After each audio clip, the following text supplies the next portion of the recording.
Good evening from my own location. Good morning, good afternoon. Depend on your time and your own location that you are going to watch or join We Biafra TV this evening or this night or this morning. Depends on your time and your location. I salute you,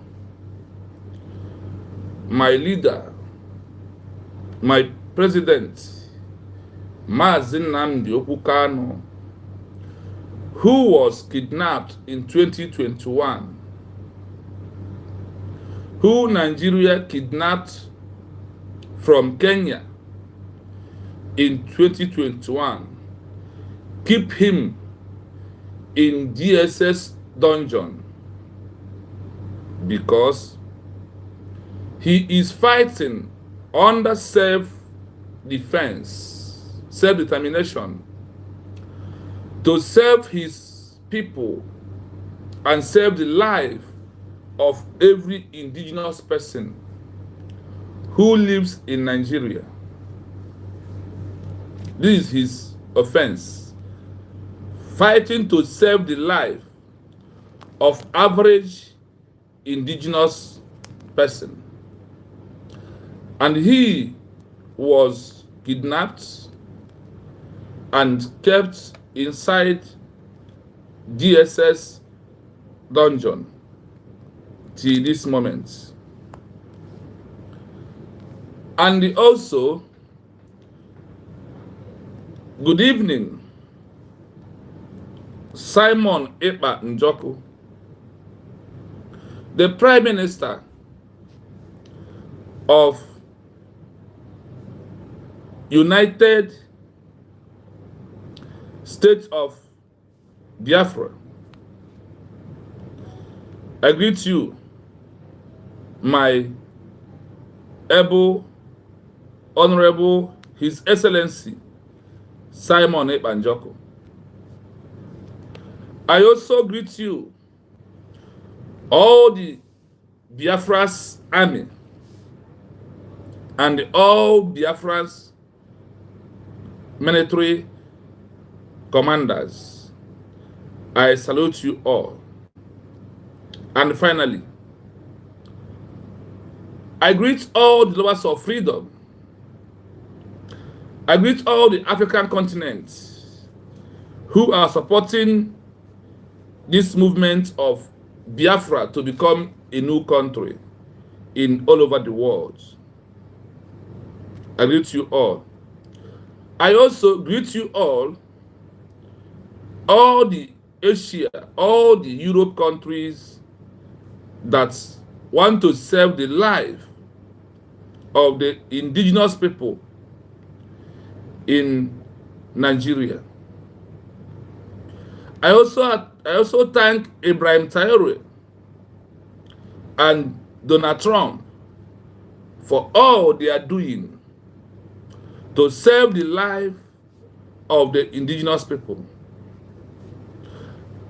I also thank Russia president for all he do to save the life of people in Africa that want outright freedom of their own. I greet you, I thank you, and I thank all the listeners and all the viewers. May God bless you and protect you. I also said, may Chukwuka Biama bless we all as we are fighting to secure our own freedom, our own life, and everything that will make us to live as one people, that make us to have a good life. This is why I thank all of you. But for the Biafran people, we must continue. to preach this gospel, to do all we can, humanly possible, to restore, to get our declaration, our recognition after our declaration of United States of Biafra on November 29, 2024. I want to thank every well-meaning Biafrans, those that gather in Helsinki, Finland, to maintain and protect the mandate of our forefathers. It's not a mandate of Simon Ekpa alone. It's not a mandate of Mazi Nnamdi Kanu alone. It's not a mandate of Ngozi Orebeze. No. It is a mandate of all the well-meaning Biafrans all over the world, and our forefathers, and all the dying heroes that have departed because of this quest of restoring a country called United States of Biafra in the surface of this world, that will help every good country that we are going to render a very vital help in the world, and also join hands to make the world a better place. Because we like, if I am living, live comfortable the way I am living. We live a life of democracy, Republicans in nature. We don't want anybody to help us, or rather, we don't want anyone to say that we are living because of him. So that is why we are continue fighting, and because of we want a good life that you all has give to your citizens. We want a good road. We want borehole, good water. We want good school. We want good hospital. We want good markets. And we also want to save our life. That where nobody will cause us pains, inhuman abuse, abuse of rights, illegal treatment, kidnapping, disappearance of the citizens. That is also why we, the Biafran people, is fighting to end the death sentence called One Nigeria. One Nigeria simply means death sentence to every indigenous person. One Nigeria means death sentence to every indigenous person. That is the meaning of One Nigeria. Look at what is going on today in Nigeria. The indigenous people who happen to be the Christians are the one dying every blessed day. They are the one that they are killing, that's got attention of America through J. Donald Trump, that declare Nigeria a country of particular concern because of the killing, because of the inhuman treatment, because of disappearance, because of injustice in the judiciary of Nigeria, that want to use our leader, our president, Mazi Nnamdi Kanu, to practice, to endorse Sharia law. Because what they are doing is that when they capture any Igbo man, they will set a new law that they will start using to jail and condemn people. That is what Nigeria represents. That is why the people of Biafra has rose up and said that we are not going to condone this evil that is happening. And also that the Biafran people that you are seeing today has maintained their stand to prove to the world that Biafra is only solution in what is going on in Nigeria. How? By dividing that thing called One Nigeria, that means death sentence to every indigenous person who live in that contraction, in that amalgamation country, in that country that does not have a document like every other countries in the world. That is one of the most important things that we are letting the world to know. That is why the Biafran people is fighting tooth and nail for us to exit Nigeria that are killing people. To exit this thing they call Nigeria simply means death sentence to every indigenous person. That is meaning of Nigeria. The Christians that are dying in Nigeria, they are indigenous person first before they become Christians. They did not burn them and said your lineage or your ethnic group or your territory or your county is Christian. Rather, they were first the indigenous, protecting their borders and having their own land, their own parts before they become Christian. That is why you must understand what we are going on and what is happening right now that calls the attention of everybody this time around to rise up and end this death sentence that Britain brought to us before even the 1914. Because Britain has been killing the Biafran people single-handedly. Britain, before the amalgamation, UK, before the amalgamation of 1914, they have been killing the indigenous people on their own because of what the sites in our territory, in our geographical area, that make them to come in to try to destroy every indigenous person. When they cannot be able to accomplish it for a very long time, they endorse the Fulani jihadists and give them power, empower them to kill every indigenous person.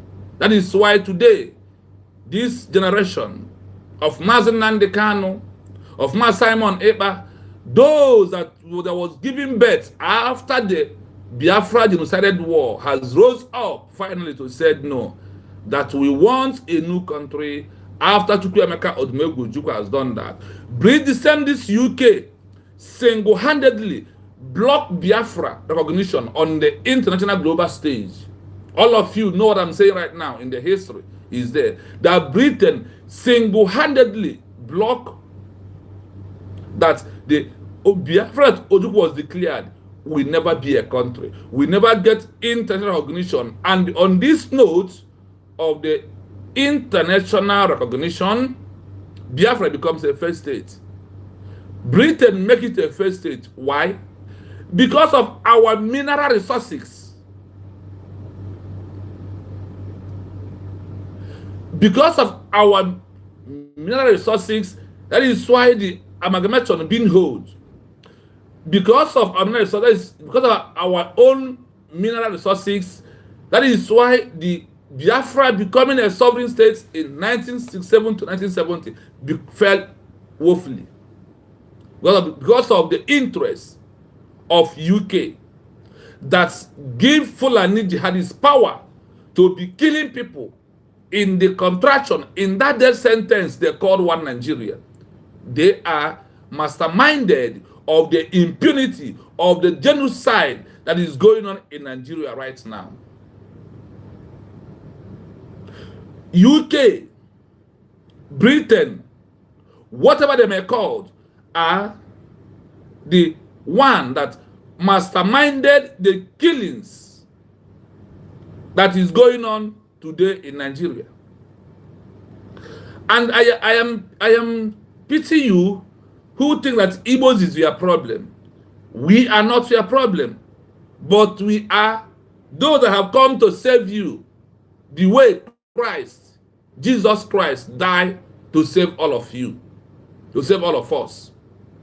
That is what Igbo represents in this world, in that so-called Africa.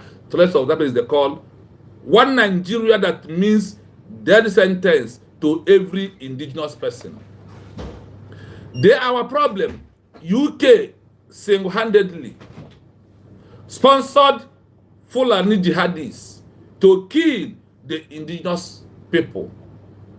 If those that they have sponsored and give power are killing, they are the ones that are doing that killing by themselves. Because when they find out that in their own far way of coming all the way to southeast, that they cannot be able to mobilize and train military that are going to last forever and ever, what happened? They give power, they support, they give moral support, they give money, they give everything to Fulani jihadists to be controlling, to be ruling on behalf of them. To be ruling on behalf of them. That is why people are dying today. So you can't call Nigeria governments that they are killing. Then you leave UK alone. They are the master. UK is the one who today that if anybody want to become a president in Nigeria, they are going to invite all of them to come to Chatham House in UK to renew their interest, the agreement they had with Fulani jihadists. UK, that is why in Nigeria till today, anybody who will be a president of Nigeria, they must go to Britain Chatham House. They are the one to endorse. Why are they inviting them? To renew their interest on the business enterprise they hold and give power to those that are not supposed to be ruling a country in the world. That is what you are seeing that is working today. That is why we are calling on America, we are calling on UN, EU, France, Russia, the world powers, to know that UK is the one masterminding the killing that is going on in the Plateau, Benue State, all the part of the north today, and all that are being killing from the after the Second World War till today. Britain are the one sponsoring it. Now they have got their enterprise. Those that are going to collude with them, they have brought China in to help them, because on their own they don't have what it takes. They don't have the mind. Rather, they will come bring destabilization to people that are together, disorganize them, so they can be able to use part of them to do their evil, to do their conquest of having oil from Imo State, old Imo State. Now, the pipe has passed Morocco. They are heading. This is only why anybody who wants to be a president of Nigeria must go to Britain, must go to UK for them to endorse him. Then they will renew now. They are no longer coming down to renew their interests. Rather, they will endorse a president in Nigeria and bring him in to UK, to Chatham House. Then he will sign the agreement. So if they doubt us, they should open that document they have in Chatham House with Tinubu, what he signed before he become a president. And after he has lost the election, hopefully, they still endorse him and put him in there for them to be there. So, my people, it's high time that the truth is being told to the world. So, when America is declaring Nigeria a country of a particular concern, so they will know the reason why, and those that are behind the killing of the Christian, the way they call it. But these people that are killing are the indigenous people who are Christians, that from day one of British had come into the amalgamation of one Nigeria, they give Fulani jihadists power and told them, control every territory and do not allow them to come close to the seat of a president in Nigeria. Do not allow them, but allow such people like Nnamdi Azikiwe to use them to confuse America, to confuse Russia, to confuse France, to confuse China. And today, that confusion has been created. And when you look at it, it happens like it works in that way. When you look at what plays out in times of Peter Obi or his politics or to become a president, what happened? The British know that Tinubu does not have what it takes to rule Nigeria. What happened? They told Peter Obi to give APC, Ekwekekwe, to APC, the master killings that are going on in the Nigeria. Those that brought insecurity, those that brought instability in Nigeria, they give them power to go and slaughter the indigenous people. That is why you are experiencing genocide all over the creation of British. And the one thing that you must know, those who believe in one Nigeria, because of the creation of Nigeria is not from Chukwu Okabiam or Allah. That is why the killing is going on. That is why everything is happening to who is going on with. So, my people, we all must understand one thing. We all must know the truth, and this truth has set us free. If there is no amalgamation of 1914, no human being will answer in Nigeria.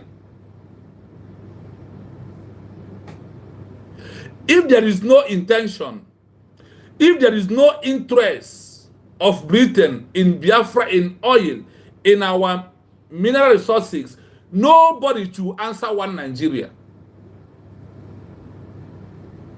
Please, I urge you to like and share as you're coming. Also subscribe.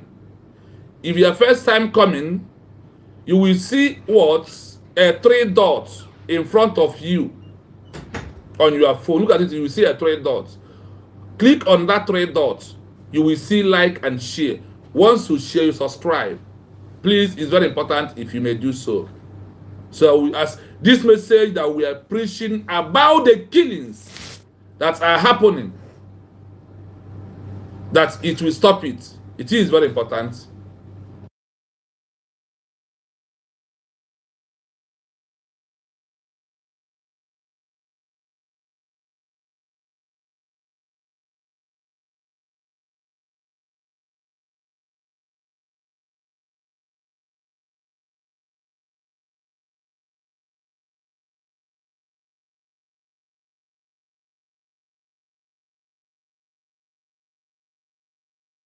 So, my people, sorry for that interruption. There is things that we must know, and it's a high time that the truth is being told. If you had followed us yesterday, we read the secret documents of how Britain, how Federal Lugard from Britain or UK handed over Nigeria to Fulani jihadists as those that will maintain their interests.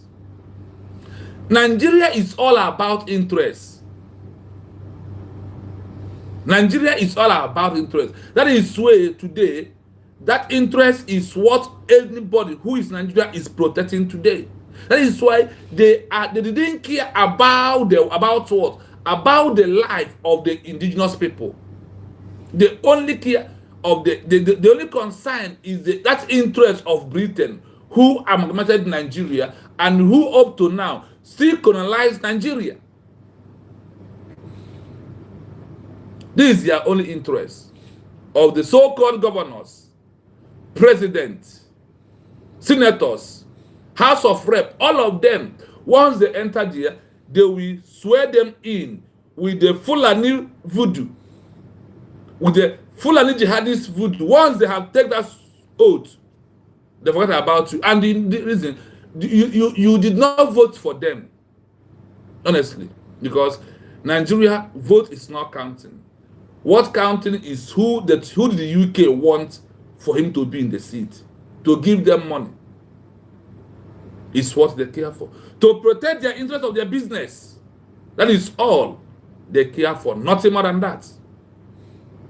So, my people, everything that you said is going on is well planned. And also, because of British knows that if they allow Biafra in 1967 to 1970 to stand as a country, by today, nobody will lay pipe from Imo State down to over to Morocco. They know that Biafra will stop them from having the mineral resources that are coming out from southeast. That is Biafra land. They know that. They knew that if they allow us to be a country that their own has finished. So what happened? They endorsed the Fulanis to come to finish the indigenous people. They endorsed Fulani jihadists to do what? To finish the indigenous people. So they can be able to continue. They endorse them to put the indigenous people under fear. That whenever you remember you are Biafra, whenever you remember who you are, they will use gun and bullets. Come to you. They will use armor tanker. Today, what are you seeing? We are seeing it openly. So, what you are seeing today is what? That corruption that Britain bring in a little way, give to only Fulani jihadists in 1940. Before this secret document was made, before the amalgamation of 1914. In 1906, 7, 8, British was down and be making this arrangement until those that stopped them, which is the warrior of Ekumeku warrior, stopped them until they destroyed the Ekumeku warrior in 1913, finally. After the 1913, what happened? Then the amalgamation is being held. So when you see anybody who is defending one Nigeria, because of the voodoo that Fulani jihadists use to control them through the cow, is what is happening to them.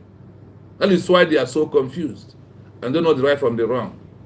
So when you look at all that is playing out, all that is going on right now, look at the killing. That is how British started in earlier time, in 19th centuries, to be killing the indigenous people. Anywhere British find out there is a mineral resources, they will go in there and chase and kill the indigenous people. By the indigenous people to take them away, to take over their land.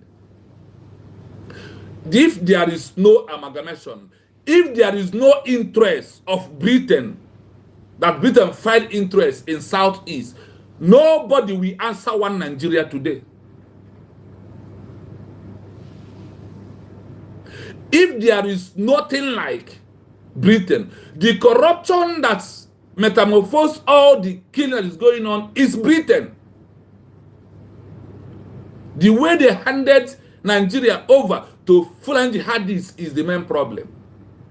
So when you look at that Igbo man is your problem, are we the one who amalgamated you? We are not. Then you leave those that amalgamated, those that put you where you are, and you be calling those that are even fighting to set you free. If Biafra did not fail in 1967 to 1970, British can never be in our territory by now. They say that it's only this Biafra will stop them from making these mineral resources down to Europe. The corruption that is going on, you can't talk about this corruption of Nigeria without bringing their forefather who created the corruption. Happened to be who? British. Earlier today, aka UK today. They are the evil. They are the killer. They are the corruption. They are inhuman rights that the indigenous people are facing today. So, listen to these documents I am going to read to you. So you will know why Britain, why UK is the problem of every indigenous person in Nigeria today. So you will understand why Britain, why UK is a problem that caused all this genocide that is going on in Nigeria today. They killing in Benue, they killing in Plateau, they killing in Katsina, they killing in Jigawa, they killing all over Nigeria. Britain is the cause of this killing. If there is no amalgamation, nobody is a one Nigeria. If there is no interest, if there is no interest of Britain in all Africa that has mineral resources, all the things that are going wrong today will not be going wrong.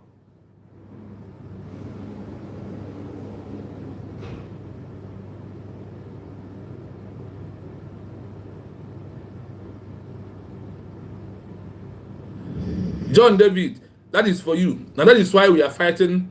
I am not among it. So, my people, we must continue.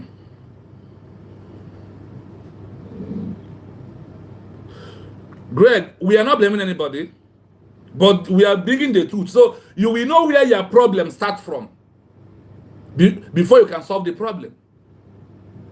We don't know where our problem starts from. The problem starts from if there is no interest of British in Southeast or in the mineral resources. If there is no amalgamation of 1914, can anybody answer one Nigeria? That is the problem. Until you find root, you find this question that I'm asking right now, then this problem will stop. If we were living the way everybody, the way Hausa was living, the way Yoruba was living, the way Igbos was living before amalgamation of 1914, nobody will be fighting on that today, and there will be no problem. This by forced marriage,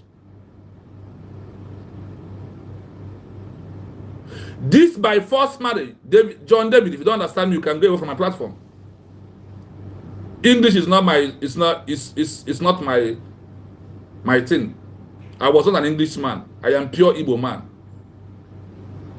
English is not this country where I am, nobody speaks English on it. So don't bring that trash come here. Please, I am very angry. If you don't want to listen, please, you can go away. So, listen to these documents. Listen to this. 1 minute.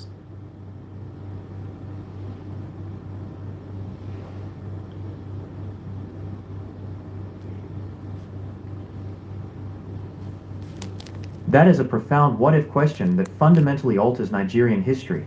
If the British had not amalgamated the northern and southern protectorates in 1914, it's highly improbable that a single country named Nigeria with its current borders would have come into existence. The most likely scenario is the emergence of multiple independent states. If British did not amalgamated North and Southern Nigeria in 1914, nobody and no country will answer Nigeria. I hope you heard it clearly. If Frederick Lugard and his girlfriend Flora Cho did not drink, and after party, they come to amalgamate you as a country, nobody will answer one Nigeria today. That name, Nigeria, is your problem. Until you destroy that name called Nigeria, then your problem will stop.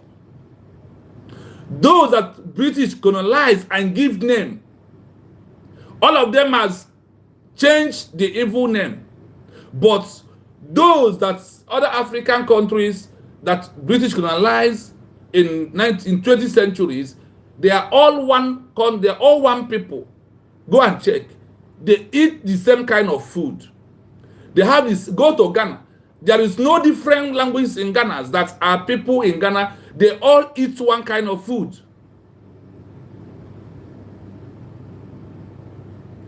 So you may understand it very well. Must continue. Pre-colonial realities. Before the British conquest, The region was not a single entity, but was composed of diverse, well-established kingdoms, empires, and communities. These separate political systems were already functioning as distinct entities, sometimes trading, sometimes in conflict. Do you hear something here? Before the British conquest, the region was not a singular entity, but was composed of establishing kingdoms, empire, and communities. Before the amalgamation, we have already established kingdoms, empire, and community. This separate political system were already function as an direct entities. We have already been living before the coming of British or UK today. Sometimes we are trading. Sometimes we come into conflict like normal things. Sometimes we have exchange of words. We have already been living in our own different ways, in our own little capacities. That we have. The first television in the world was built by a Yoruba man. Check the history very well.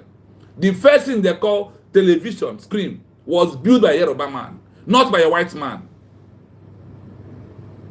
Entire Africa, a Yoruba man was the first person who built what? A television.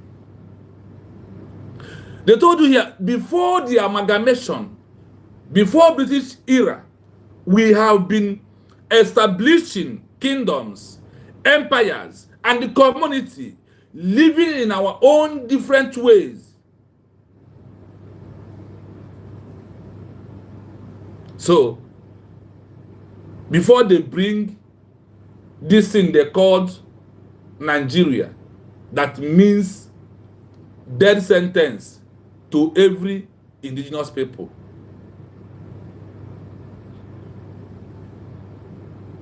So, my people, without this, I want you to understand one thing here.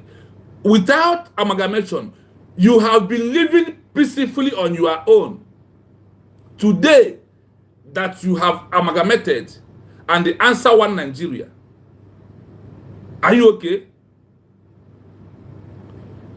Before the amalgamation, the empires, the kingdoms, the communities are living on their own peacefully.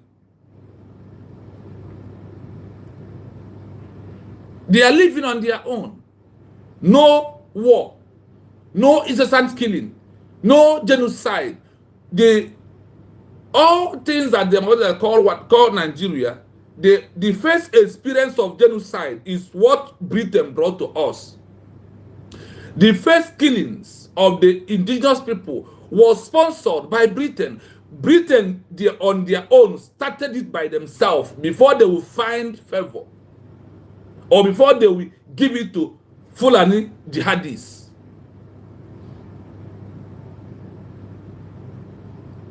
This is a pure truth. That this is exactly what happened. Because before the amalgamation, British was in the southeast fighting the warriors, the militaries that are protecting the borders of southeast.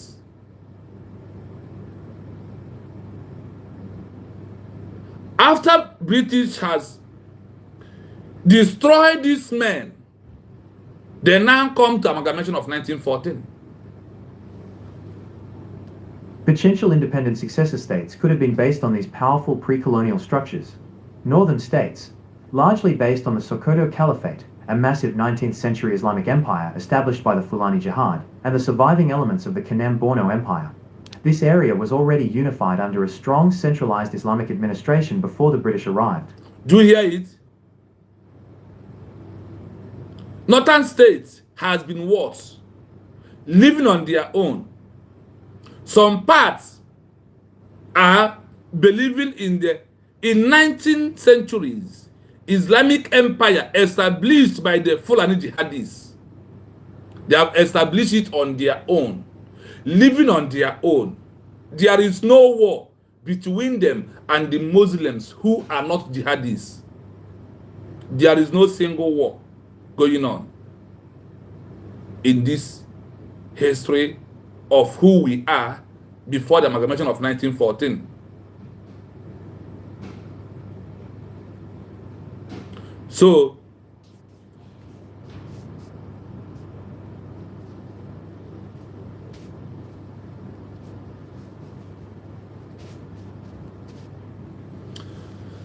my people, those that have been living, establishing their own empire, and what happened? The coming of the British did what? Destroy it and introduce them. That you have to conquer these people. If you conquer them, you are going to be controlling the oil and also mining the gold you already have. It enters the head of the Fulanis. They move on. They start conquering the indigenous people. Because in their route of lineage, that was their plan, because there is no ancestral home for them. The Sokoto Caliphate and his people, they entered. If you read the other side of the story, they have been living inside bush, not on the exist open ground, always inside bush in their history. There, they established their empires before the 1914 amalgamation. The issue is this, that people are living comfortable despite not even believing in one thing. The real Hausas, they are on their own. The Igbos on their own. The Yorubas on their own. When British come and tell them, confuse and tell these individuals who are not who living inside the bushes, they come and tell them, oh, you can do well. We will support you. You are inside bush. We will bring you out. You will start controlling those that are living in their own civilized way. Once you start controlling them, you can also come out. When you chase them away, you take over their territory and their land, and you possess it and live there. The Fulanis adopted it. Because of what? They don't know there is main interest of the Fulani, of the British. That is when they know there is pure interest of the Fulani jihadis. And the interest carries out by the power being given them by the so-called British or UK today, led by Frederick Lugard and his girlfriend, that that brought this killing of the indigenous people today. Listen. Western state. Centered on the Yoruba people, this state would have likely evolved from the remnants of the powerful Oyo Empire and the venerable Kingdom of Benin. Eastern states. This region, primarily inhabited by the Igbo and other groups, was generally characterized by decentralized self-governing communities, sometimes called segmentary societies, and city-states, like the Aro Confederacy. This self-governing community is not what Europe is practicing today. This country where I am, they are practicing self-governed policy. The state where I am has their own law. They have their own things they do. They only remit something to the center. If we were living this way that we are living before, tell me, how could all this killing going on could happen? That is why when you go down to the history and research very well, you will find out that the killings that are going on is being sponsored and handed over to Fulani jihadists by British Federal Lugard to kill the indigenous people. This is fact truth. These are bitter truths that the history are proving us that this is real. The Igbo people are living on their region primarily inhabited by the Igbo and other groups. We are living, we are not fighting. was generally characterized by what? By the self-governance community, sometimes called society, and cities, states, like Aro, Confederacy, Aro Ndizo, where the oracle, where the power, where the security that guides us are. British is the one that destroy it. They come to you, they destroy what you have, and give you what they know that will put you in mess. Political outcome here is harder to predict, but it might have led to one or more federated states, or a larger segmentary nation. Delta states. The numerous city-states in the Niger Delta, like Bonny, Kalabari and Warri, were powerful trading hubs and might have formed smaller coastal states focused on commerce. Do you hear that? Those claiming they are Niger Delta, Bonny, Kalabari and Warri, they are all doing their thing with their oil. And Igbo did not interfere in their oil in the first place. Do you hear it here? No Igbo man interfere in the case of oil of Niger Delta, Bonny, Kalabari and Warri. Nobody interfered to them. We are not asking them anything at all. We are not even interfering. We allow them to use that is what is called self-governance. It's what we have been practicing before Britain bring this death sentence called One Nigeria, amalgamation of 1914. The amalgamation of 1914, the way we was living on our own, the Igbos capitalized on their agricultural farm way. The Niger Delta, Bonny, Kalabari, Warri, and all believe in their oil. They are trending on their oil and need to govern themselves. If we are be able to be from that time today to be governing ourselves, we could have built a very larger, beautiful countries that all the world will come to into. These are truths. And when British, look at what we have, his big eyes, his greediness, his evil mind directs him to come. He started from the killing. That is why UK must experience heaven war and heaven killings. They must experience heavenly killings, very loud one, that they will not stand because of what they did to Africa, precisely the Igbos. From that day British entered till today, the Igbos are dying in their numbers. What happened? They are dying in their numbers. That is why you see all over checking points, armor tanker, militarized of the area, because they are building pipe from southeast, precisely Imo State, to where? To Europe. When the pipe has even to the level of passing on the side of the Morocco, then you will understand the interest of what they are doing. The same British analyzed Nigeria in terms of their politics and told us that Nigeria is going to be a first state in 2030. The same those that give them power, the same those that are running into them, they are telling you that Nigeria is going to fail on 2030 woefully. And it is 2025 that killings, that people are crying, people are losing their loved one, people are disappearing, people nowhere to find people. And what happens? That is why the Biafran people has brought solution to all that is happening in Nigeria right now. That is why we make our official declaration of United States of Biafra on November 29, 2024 as the only everlasting hope to go back to the way we are before the amalgamation, before the British. The only thing that makes British continue fighting against Biafran people is because of our own gods, our Allah giving us our own mineral resources.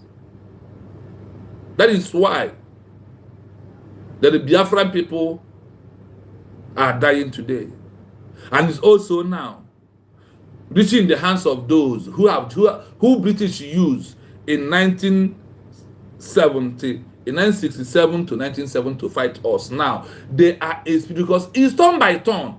But because of the kind of human being, because of how God created us in his own image, we love everyone, we value every life. That is why we are raising our voice to shout, to let the world know that the killing of the indigenous people who are Christians in the north is a genocide that is going on over there, that Nigeria is trying to hide.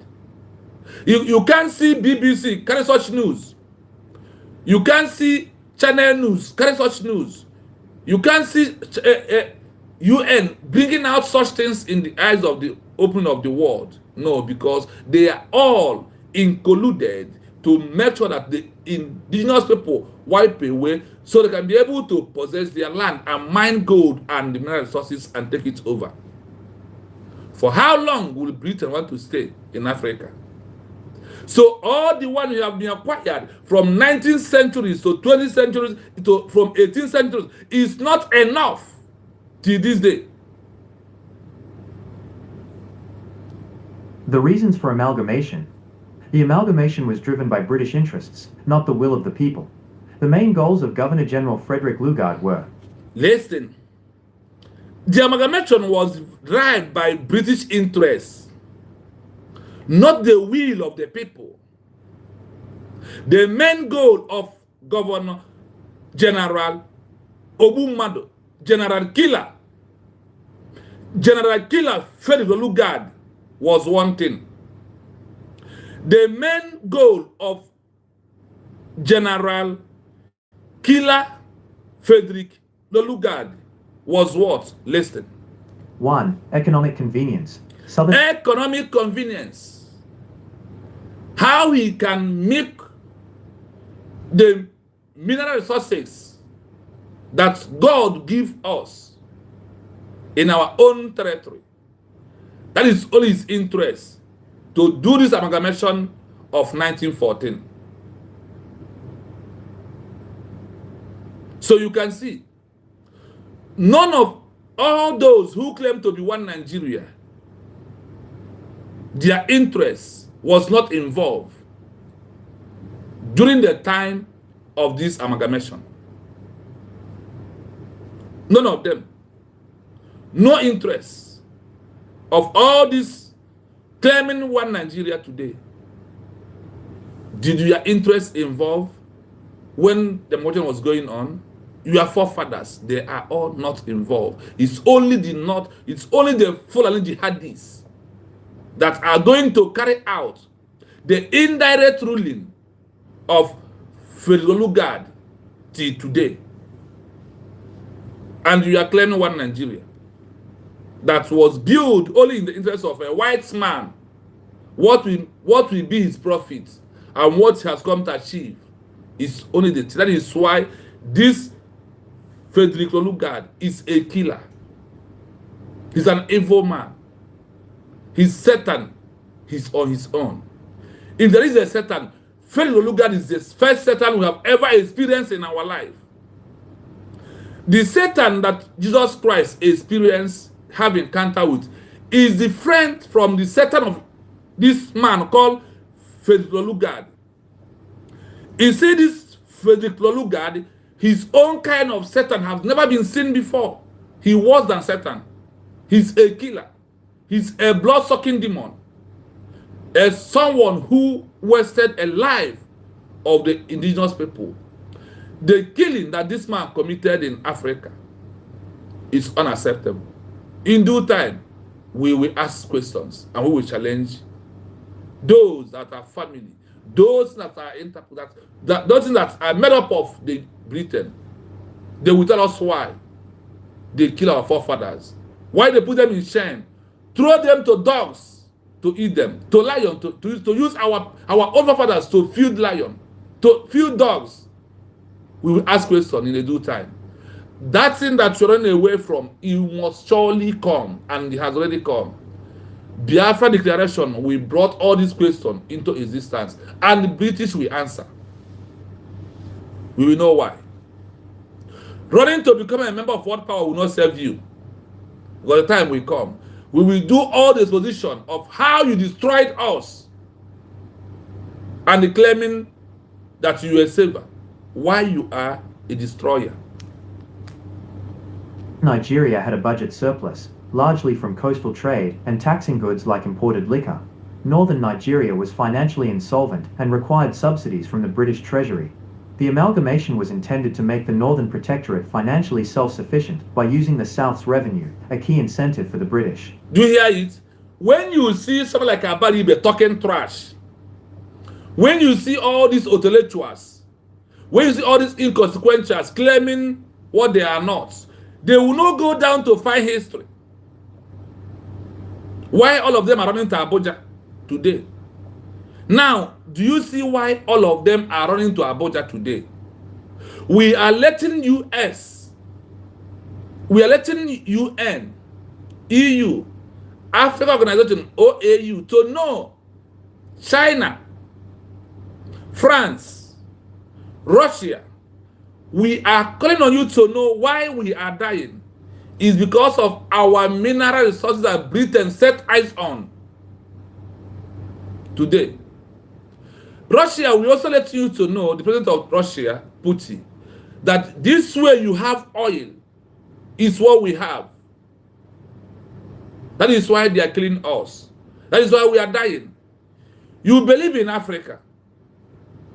We are calling on you to see us through in the hands of this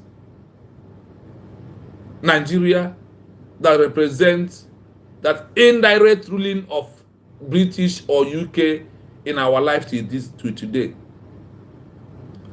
Russia, we're asking President of Russia, did you colonize any country in Africa? We are calling on those countries that did not colonize any country in Africa to help us by doing what? Recognizing United States of Biafra as a sovereign country, as a sovereign entity. Let us govern ourselves. Our president, Mazdan Kanu, told them that this oil that are causing this genocide, this insecurity, this instability, that we are going to give it free to many countries in the world. So let there be peace. Try it and see whether we are not going to do that to the world.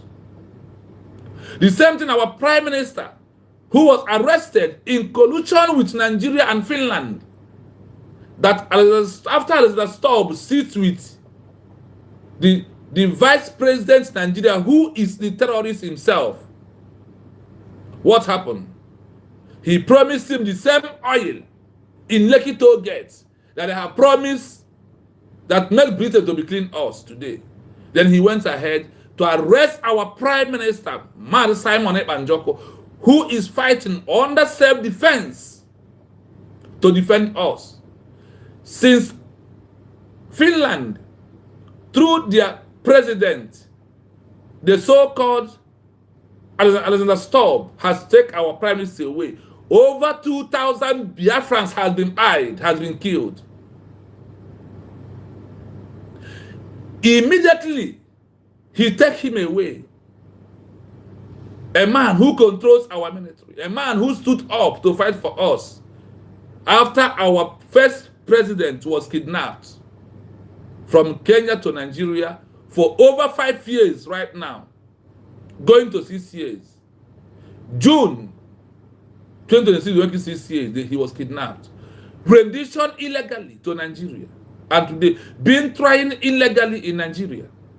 After he's kidnapped, the march of Simon Ekpa put Nigeria on a mess. And what happens? The only way the so-called president of Finland, called Alexander Stubb, can make world a better place is by arresting a freedom fighter and keep him in prison.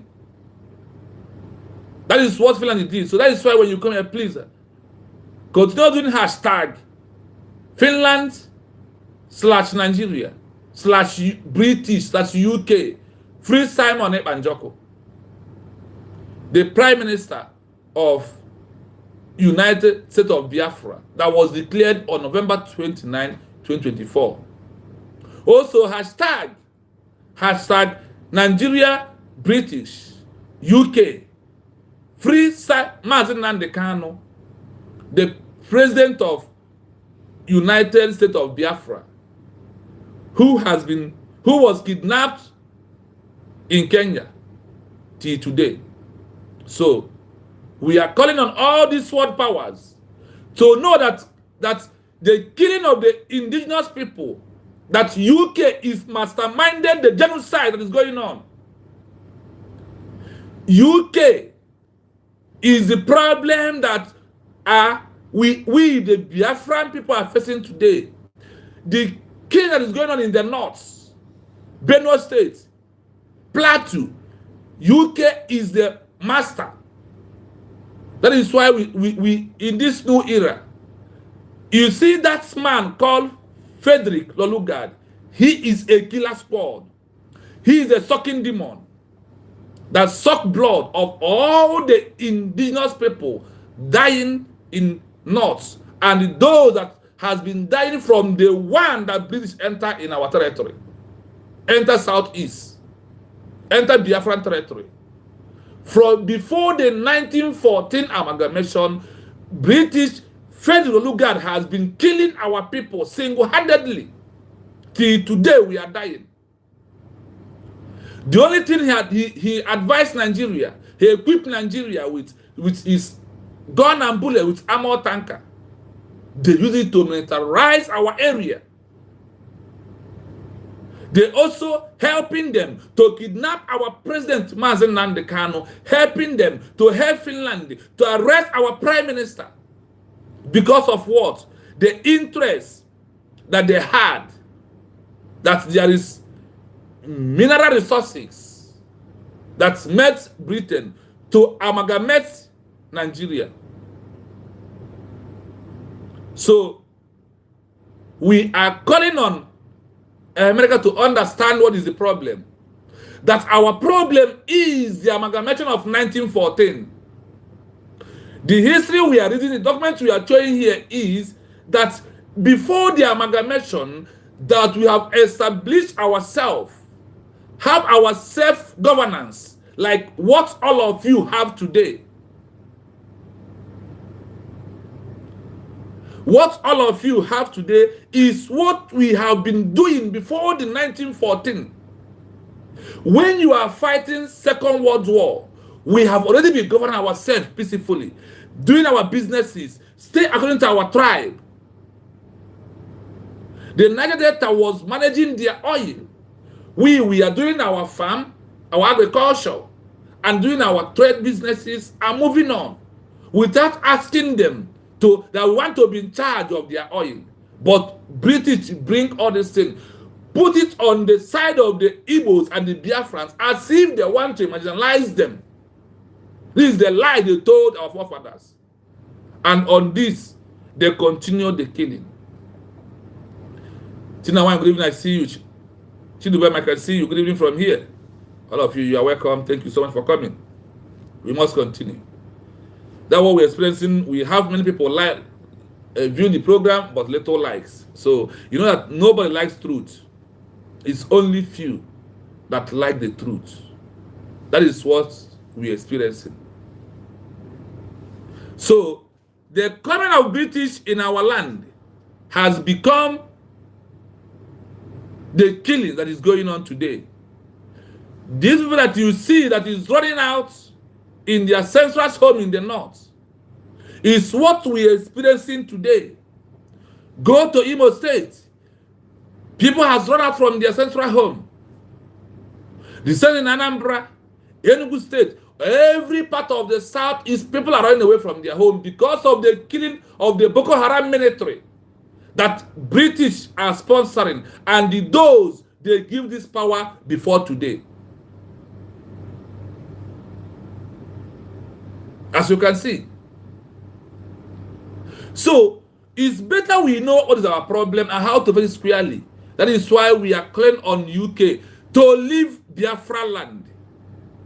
You see this pipe you are building that you want to wipe us away. We are going to destroy that pipe in due time. Continue building the pipe.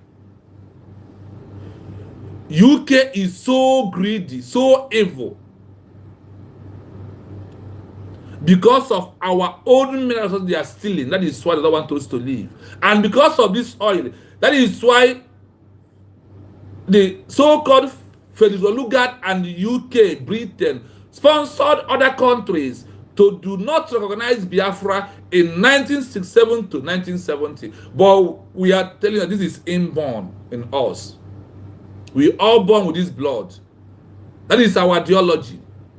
That ideology that you come to destroy our culture inheritance, to destroy our region, we never is inborn in us.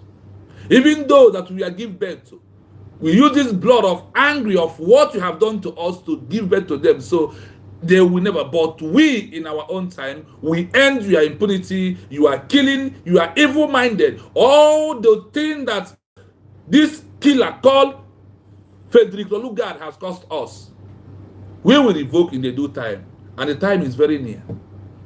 Think that we are not coming. We are already here to take our freedom by thunder, by force. But what is coming to you, UK, you cannot stand it. Your people will go into IDP camp very soon.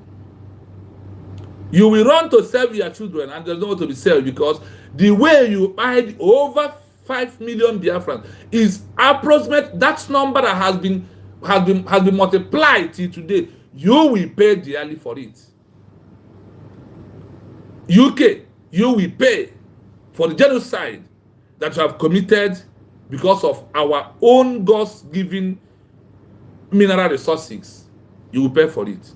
2. Administrative efficiency.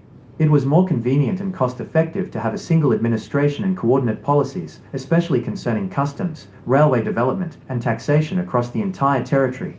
Without this colonial mandate for administrative and financial unity, the profound ethnic, religious... Remember, without this colonial mandate for administrative and financial unity, you are one Nigeria unity based on financial of British. You are one Nigeria unity that you are claiming. They told you that a Nigeria unity is what? Is undividable, or how they're calling it. Your unity is all about financial of British. That is where you have unity. That the unity of Nigeria is unnegotiable. It's all about financial that is coming from the Biafra and the oil. That is only why you have unity. That is why you, in the history of every country in the world, the most shameless country that has amalgamated document as their history is only Nigeria. And you are claiming one Nigeria. The mandate for you to be a Nigeria is administrative and financial unity, not interest of to protect the indigenous people, not interest to give you a good road, not in the interest for you to live a better life, but to financial unity of British to you. That is why you are one Nigeria. Shame on you who claim you are one Nigeria. Shame on Eyinia Baribe. Shame on all the Southeast governors and the so-called elite, the so-called Ohaneze Ndibo, the so-called Igbo World Congress. They are all slaves to Britain, to UK, to Fulani Jihadist Caliphate. That is why if you see any of them who will be governor, he will go and kneel down to the Jihadist Fulani, crawl on ground, kneel on their knees, raise his hand up. Tell me, who is going on his knees, raise his hand up, begging for a position, simply means that the person you are begging is your master. So you are a slave to your master, because it's only slave always crawl on ground or kneel on ground before he can get food from his master. That is what the Southeast all elites are. That is who they are. Nothing more than that. The little change that Britain is giving them from the financial unity enters their head.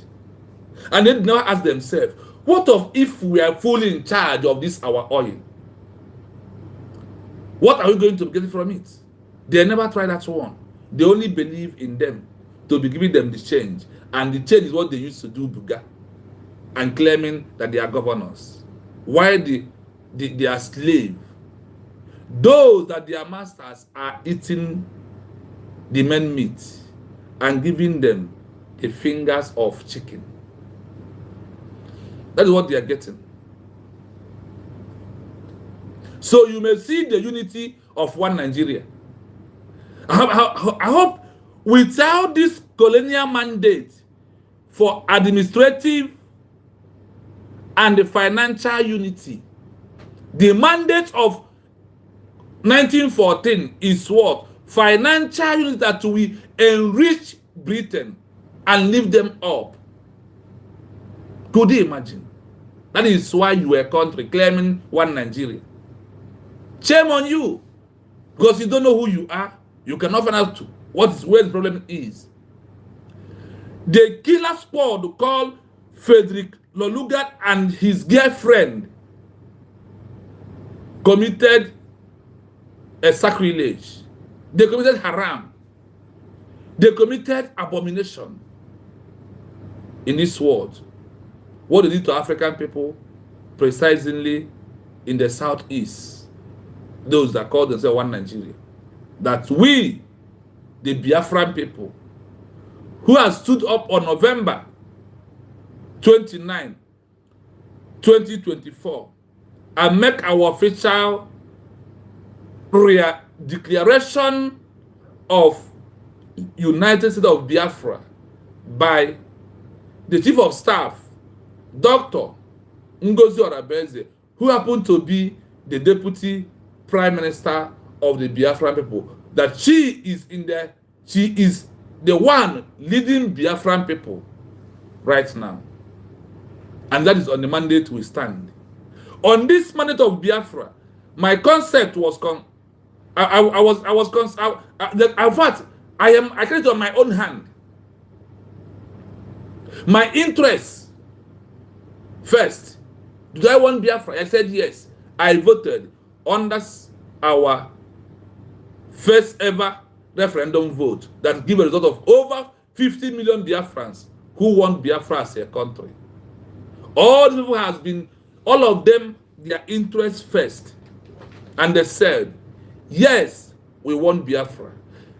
They did not just say it with their mouth, but their action of the vote, their action on the on the first vote that happened, that concluded on November 4th, of 3 states inside the 40 states of United States of Biafra, Odimegwu, Omambala, and Ikemba conducted the first election of their governor and the deputy that went peacefully.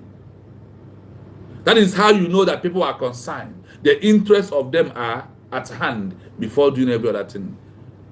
When the government introduced the election the way it's supposed to follow, they all followed the way. When we are conducting our election in Anambra, there is no police, there is no armor tanker, there is no military, there is no gun, there is no bullet, there is no machete. But look at what happened last week ago, on Saturday.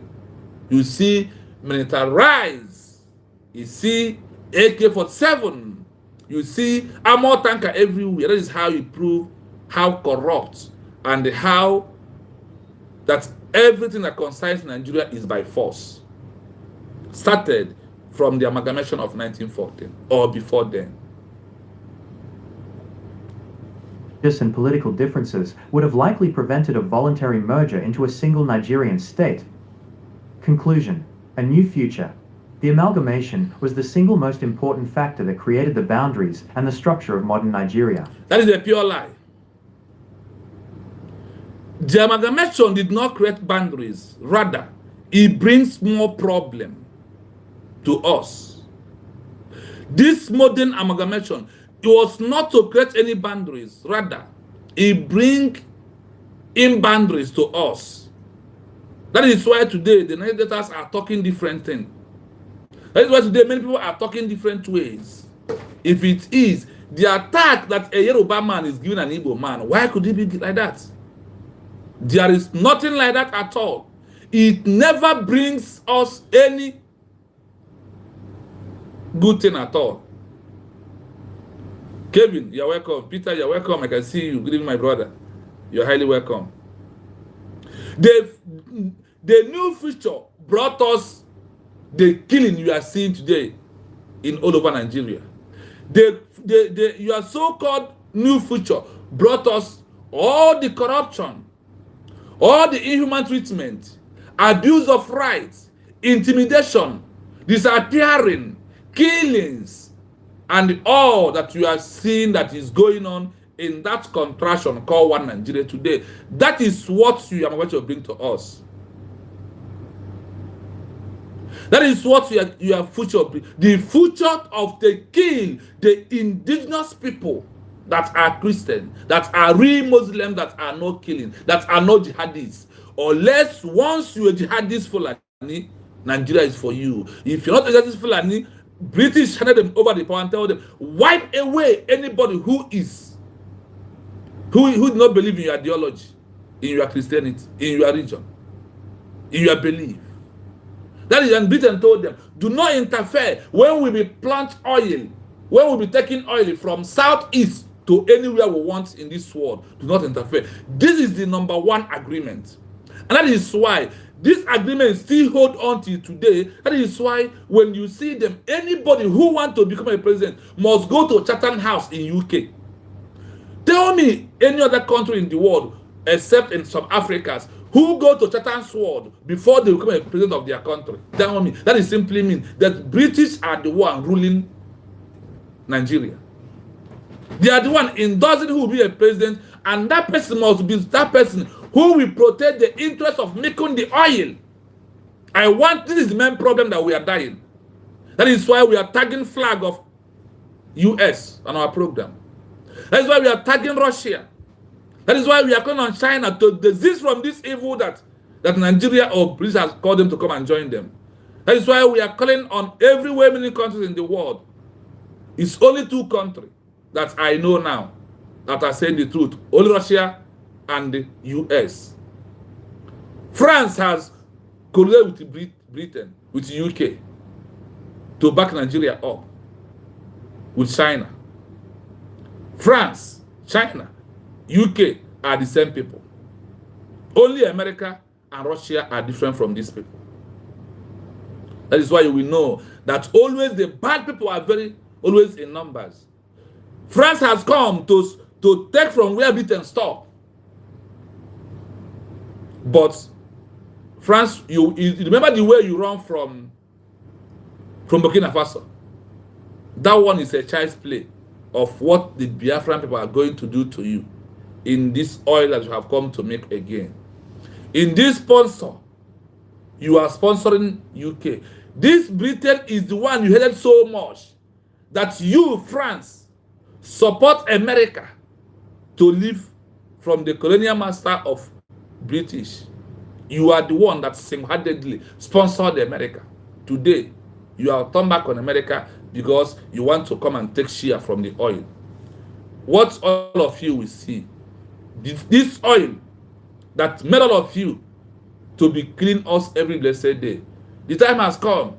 The end is near, and the end is here. Look at your interests. If it hadn't happened, the region would likely have followed a path similar to parts of Southeast Asia or the Indian subcontinent. You have a caller?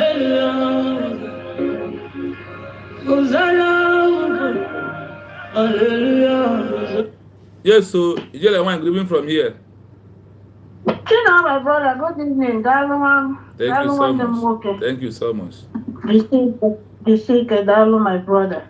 Thank you so much. Yeah, I don't know if you have if it's time yet to start calling. But yes. I just want to use this little time to say something. Go on.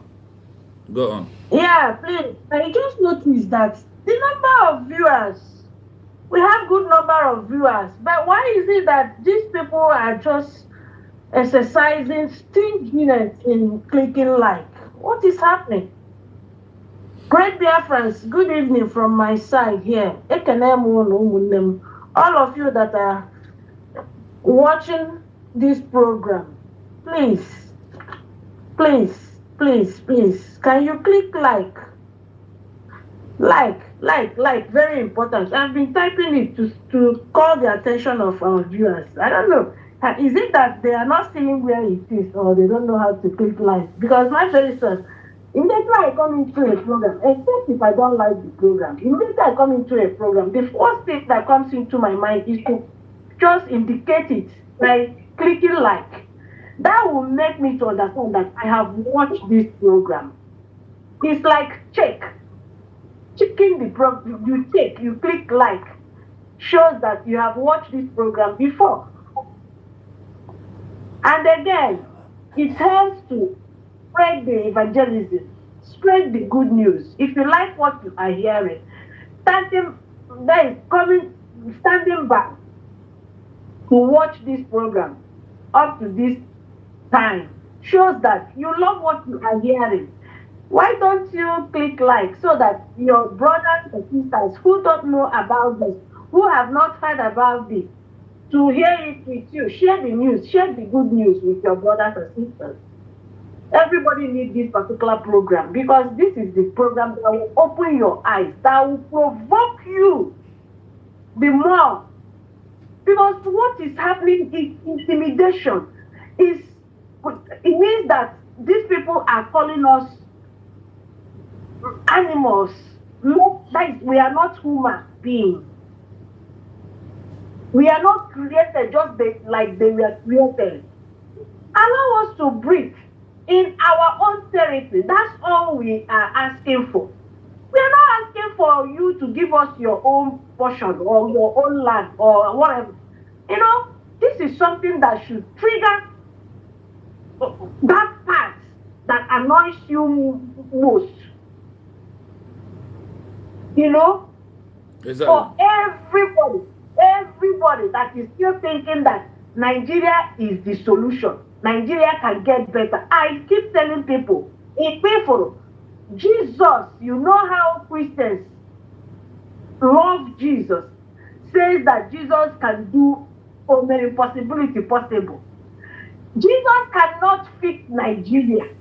If Jesus can, do you know when they started praying that prayer for Nigeria in district?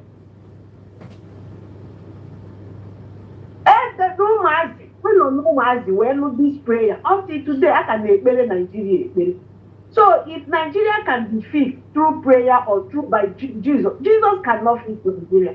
The only way out is this division. Thank God we have redeclared our Biafra. Let other regions do the same. Stand up for your rights. Stand up for yours. Go back to who you are before the amalgamation. Go back there. The problem will solve. Go back to your identity. You are somebody before somebody came and stripped you of your identity. How can we be in Madam unless you put more? Honestly, it weaks me when this kind of message is being preached. Somebody take out his time, research this kind of message, and people are watching just to watch and go. Watch and go. Click like. It doesn't take anything out from your pocket. It doesn't take any money out from your pocket. It will only help to spread the good news to so many people. That's all it can do. Me getting the notification could be one of my contacts who click like. Then it will notify me. That is how that's exactly what clicking like will do. If you click like, anybody that is in your contact will get the notification that somebody you are in contact with that has your contact number, like this program. It will refer that program to you for you to see if you equally like it. And I honestly, it tired me. Tired me. I have been typing there, like. The number is still the same. Why are we just standing still, watching, and when you finish watching, you go? We won't reply. It's not good, man. Eh? It's not good. Now, my brother, thank you so much. Once again, a good program, a good message sent out there. Our Biafran people, not only Biafran, I like this message because this message is just versatile. It's not, you are not passing this message to only Biafrans. Other regions that are still in that entity called Nigeria. This message is equally for you. It's equally for you. If we have freedom, people that are not Biafrans, they think it's only for Biafrans. Honestly, it will pay us good. It will pay us good if we are separated in peace. They are not calling for war. They are not calling for war. Now it is open. It's no more a secret that Nigeria will make threat by that. Simple. Nigeria will make threat by that. And they don't care. Now, when they go look for only British people, when they go look for Afro, by this Christian genocide. So yeah. Yes, but I know how our missionaries are there with Christianity.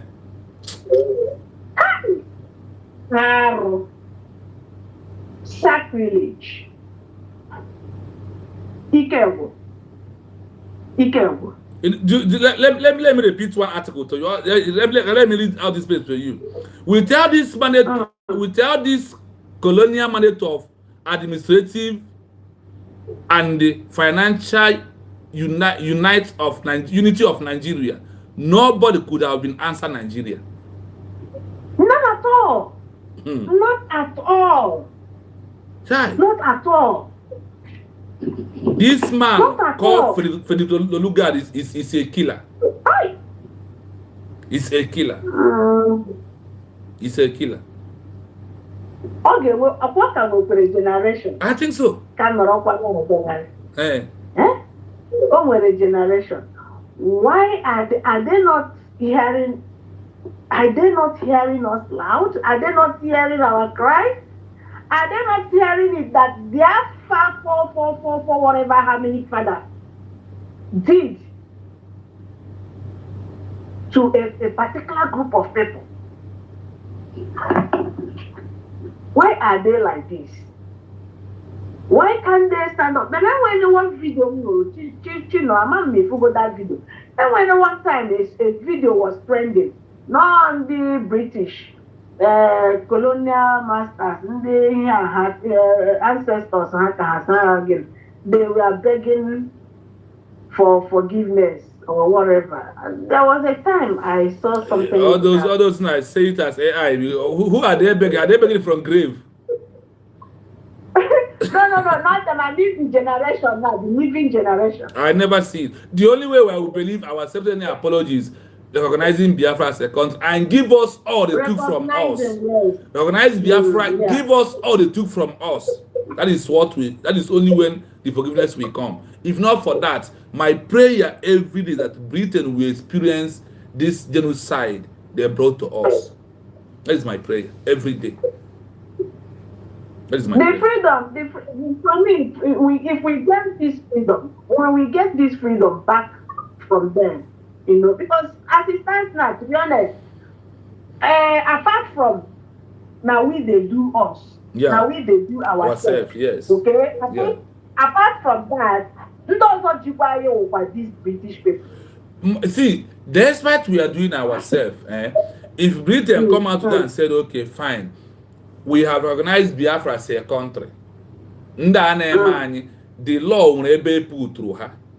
Like because of Nandi Red Finland, Nemendi White Finland, does it stop Germany from recognizing Finland as a country?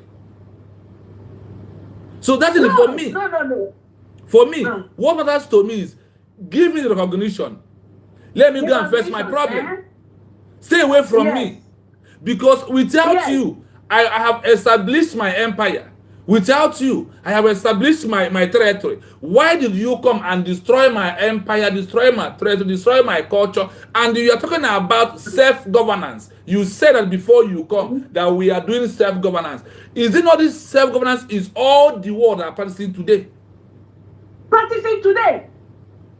And That's before what the they are doing 1914. today. Okay. Go on. Yeah. That's what they are doing today. I think for European Union. Yes. Britain, if we are not with them. Yes. They voted out. Because European Union, when somebody told me something, which I will not mention his name. Somebody said that European Union is about to sanction Britain because of genocide occurs in Nigeria, in Africa. Oh, that is why they run away. And somebody on my platform there here once. Because do you know that I was be able to have his phone number. He told me this as a secret. You are right. So like they want to revisit what Britain did in Africa, what the moreover UK did in Africa, precisely in the area they call Southeast, what they did. And if Britain did not voted out from the European Union, this pipe they are building from Imo State to Europe cannot be able to build. That's why they run out. They see that they have come to put them where they belong. That is why they run away. Okay, here comes another question. Here comes another doubt of this thing you put now. Then, if that is the case, what is stopping those people that want to sanction them to recognize this Biafra? Because we don't even need UK. Once other nations are recognizing us, UK, how often people? No. There is how this thing goes. Because of this about territorial integrity. Well, it's only when you go deep and read some things you understand how this thing is being played out. Do you see this thing? India. Let me use India as an example. India is the forefather of Pakistan and the Bangladesh. Then, before any other outside country recognized Pakistan, India was who are those that like Britain to us right now, was the first people who recognized them first before any other country comes in. Now, when Bangladesh is pulling out from Pakistan, when Pakistan is holding the Bangladesh movement to become a country, because of that, India grants Pakistan their freedom. Now, India now order Pakistan to do the same thing they did to them in time of now to Bangladesh. So the thing it goes in principle, that is, they call it on existing protocol.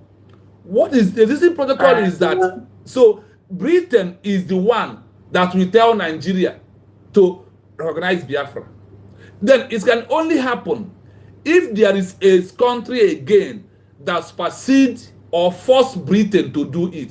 That is why the European Union is about to force them to do the needful. When they find out that their leakage has been leaked out, their secret has been leaked out, they run away from the European Union. So how are we going to get it right now? That is why you see my headline, I tag US, Russia, France, and China. That 5 of them are the world powers. One of them or 2 of them will force UK to recognize Biafra as a country, to tell Nigeria that we, as your part of them all, has accepted that Biafra is a country. Now, then they will now order Nigeria the same thing that India did to Pakistan is what they are going to do. This is the existing protocol. That is why the movement of Donald Trump of sanctioning Nigeria on a country of particular concern is another way that the government of Biafra will use to argue on the global world that will put them in their rightful position. You understand this is my selection very well. This is how it goes. Britain is involved. UK is involved. Now, what do you think Maazan Kanto told you? That UK told them to jail him. Now, draw attention there. Because they are the power. Look at this here. The indirect rule of Fulani jihadists. Who gives them the power? It's not UK. It's them now. It's me that give you power. We take the power away from you. Chino, why he made that statement is because he knows, and everybody, it's no more a story. It's no more a rumor that Britain is still ruling Nigeria indirectly. Yes. They are still the leader that is ruling Nigeria indirectly. So I think Onyemeroji made that statement. It's not about protocol or whatever. So now, because now let me tell you one thing. That is why the option is there. Now we are not into armed struggle of getting a new country. The world are watching. And let me tell you, no country has, after declaration, has get recognition under 8 months. No. It's maximum 1 year and the maximum. Go and check the history. So on that, some countries that we support Biafra or those, okay, only this movement of NATO chairman talking about recognize Biafra. The movement, this is how it will trigger another union, another NGO to talk. Once they start talking like this, the power that will drive Britain to push Nigeria is very easily to come. It's very easy. All these things, there is, you see, when you research about how a country is being given recognition, there is every lay down how you can go if you are under colonial master or the colonial master handed over power to people on behalf of them. You pass all this before recognition. That is why sometimes it takes 1 year. If you are following me, when I read about the so-called territorial integrity, you see that word, that territorial integrity, there is something behind it. That is why everybody, look at that is why now America is taking easy, find a soft landed to do what they want to do in Nigeria. If they find out that they cannot, that now that China is supporting them, despite being among the world power, now that France is supporting Nigeria, despite being among the world power, and the Britain back them, UK back them up, now see, they need to find another means of doing it. They might not invade Nigeria. What they can do, they can sanction everything. They can even cut ties with Nigeria. So these are the protocol. You cannot jump them. Because when you jump, now you have 5 world power. 3 is against 2. Now look at it now. Do you understand it? Yeah, it's true. So all these things is taking time. So recognition of Biafra is what I said, by next year, this thing will be happening like thunder. Because one, they want to study how the Biafran government is managing the internal affair of Biafran people. Then, how peaceful are they? And are they illustrating to trigger them to change their peaceful way? Because they said they are not ready to give a recognition. The country will become a topic next 2 weeks. They want to see how prepared we are. That is why the countries that we have submitted our documents are watching us carefully to see how we are moving. That's why I told that the government is moving direct 100% right in the way it stands for the recognition. This is the pure truth. This is pure truth. So the freedom, ndị mmadụ si n'okwu Igbo na ọ na-eme agwa mmadụ ihe eji abụọ ọgaranya ọ sị mba ka a na-ekwu otu ọ dị o. It's true. And that is that is why our people did not understand the value of this freedom, the value of this our declaration. It's only when you value you know the importance of declaration, then you will know how you go for that your first step that leads to recognition. There is existing criteria, there is existing protocol you must take. That is why after everything I told that the governments are maintaining this existing protocol in 100%. That is why. That is my own. That is when I look at things they are doing and the way they're addressing matters and things that are being the protocol, they are making it. So that is why this recognition will come. It's going to be like. Do you know that Donald Trump has somehow used bitterness or anger to call Biafra a country? Do you know that?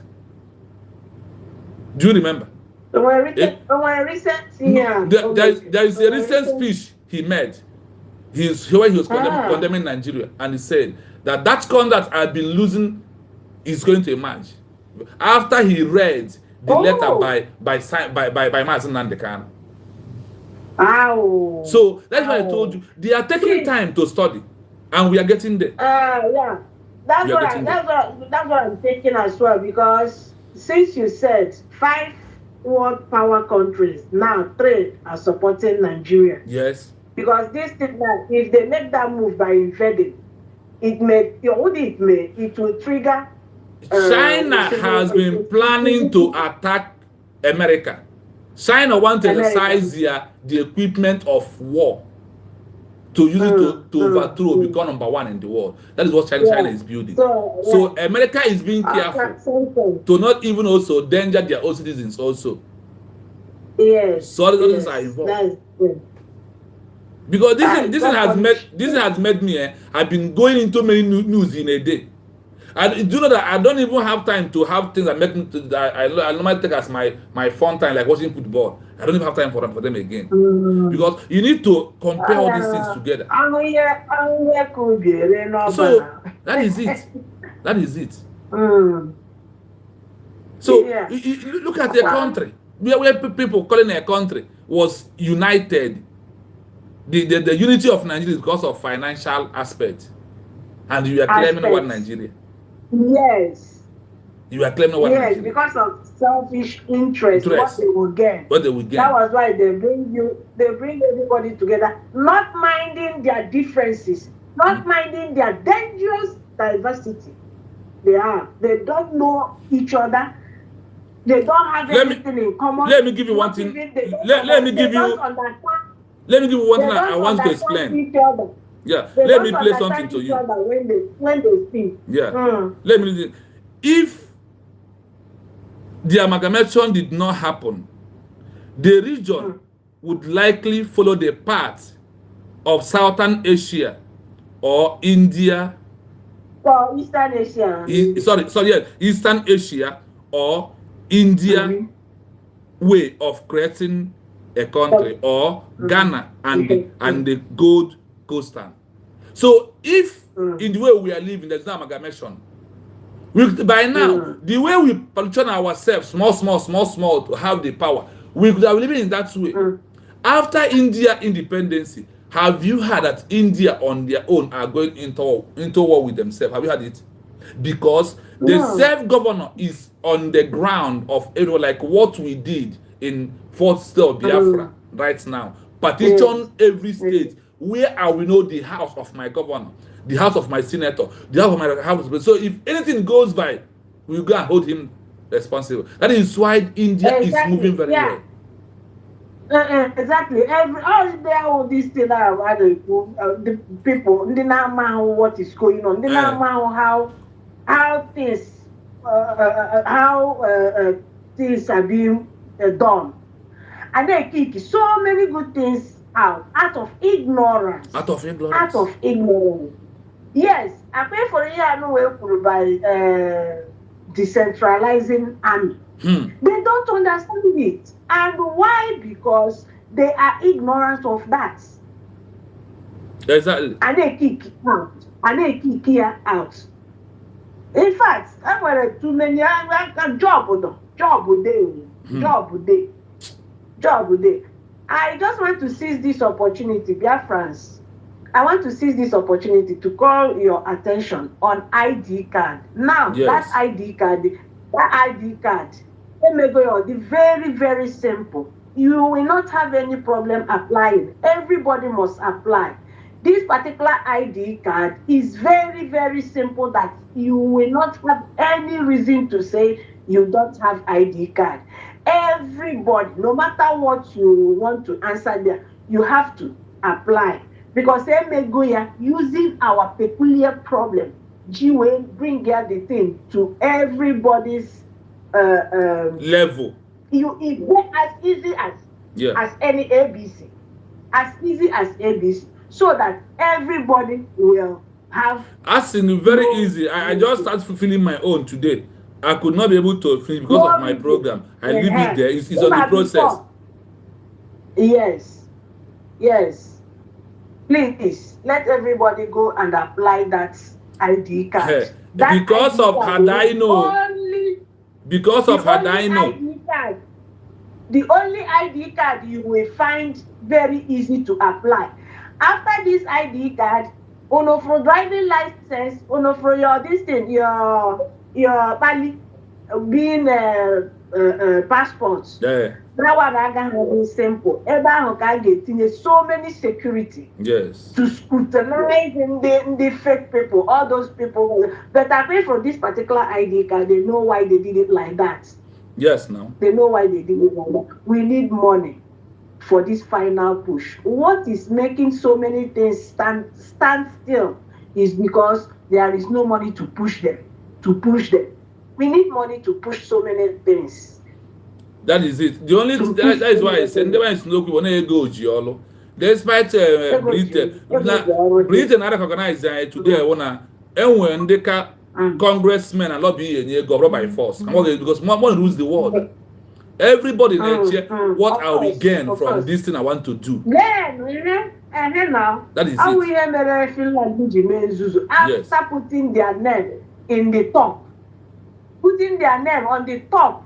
As far as Biafra quest is concerned, Biafra freedom is concerned, Finland should have been the first to be, anything.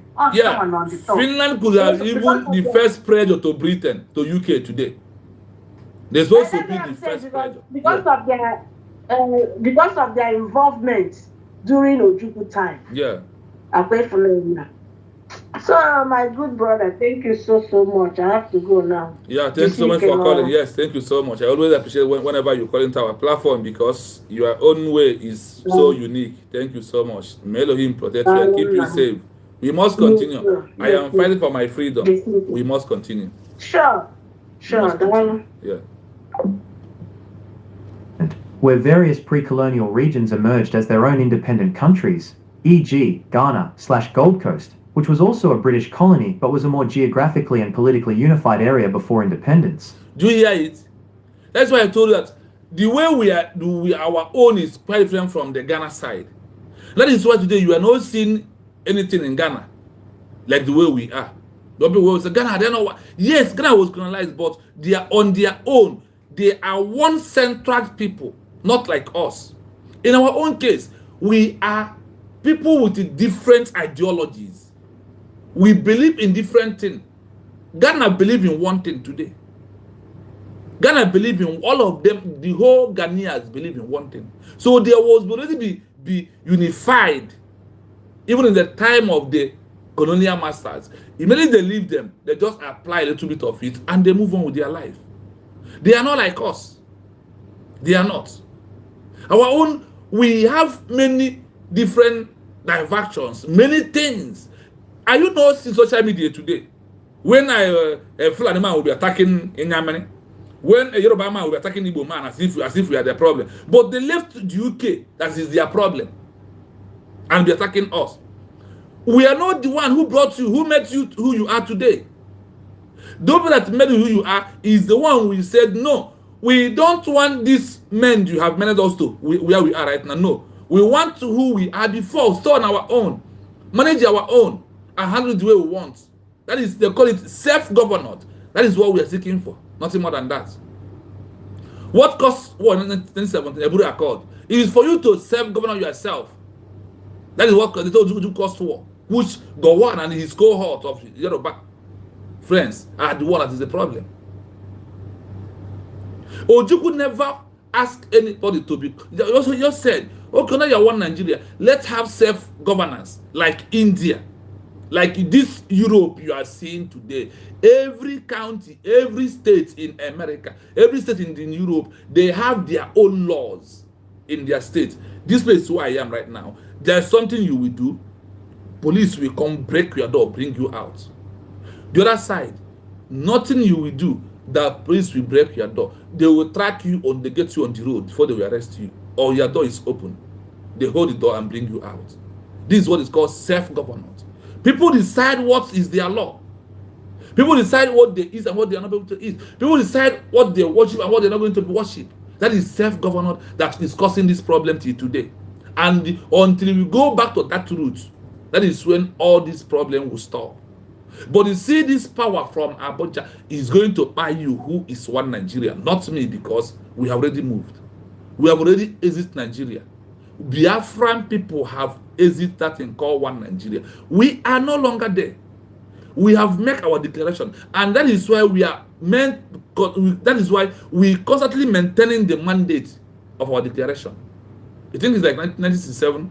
No, now this era, we are not falling back. We are not doing only one thing: Biafra or Biafra. Nothing more than that. The modern single country of Nigeria is truly a creation of that 1914 decision. You hear it? That your country, well, I am one Nigeria, I am one Nigeria, was what? Was a creation of that 1914 decision that was made with the British and the Fulani jihadists. That is what you are claiming. I'm a one Nigeria. Something that you don't have it started. Would you be interested in learning about the different administrative systems the British set up in the North versus the South? I am not going to explain here because we have explained to you yesterday. I will play it and pass to where I want us to explain. That's an insightful way to frame the question, as it gets to the heart of the controversial nature of British colonial policy in northern Nigeria. It's important to clarify that the British did not literally hand over Nigeria to the Fulani Jihad after 1914. Instead, they adopted a system that strategically empowered the existing Fulani-led political structure of the Sokoto Caliphate, which was the result of the Fulani Jihad in the 19th century, to govern on their behalf. The secret was the policy of indirect rule, and it was driven by three main factors. 1. Economic efficiency, the primary driver. The most practical reason for indirect rule was that it was cheap. The British government was unwilling to spend the vast sums required to hire, train, and deploy enough European colonial officers to manage the huge territory of northern Nigeria directly. By using the established system of the powerful Fulani emirs, traditional rulers, the British could administer the region with minimal staff and cost. The emirs collected taxes, maintained law and order, and presided over local courts, all under the remote supervision of a few British residents. 2.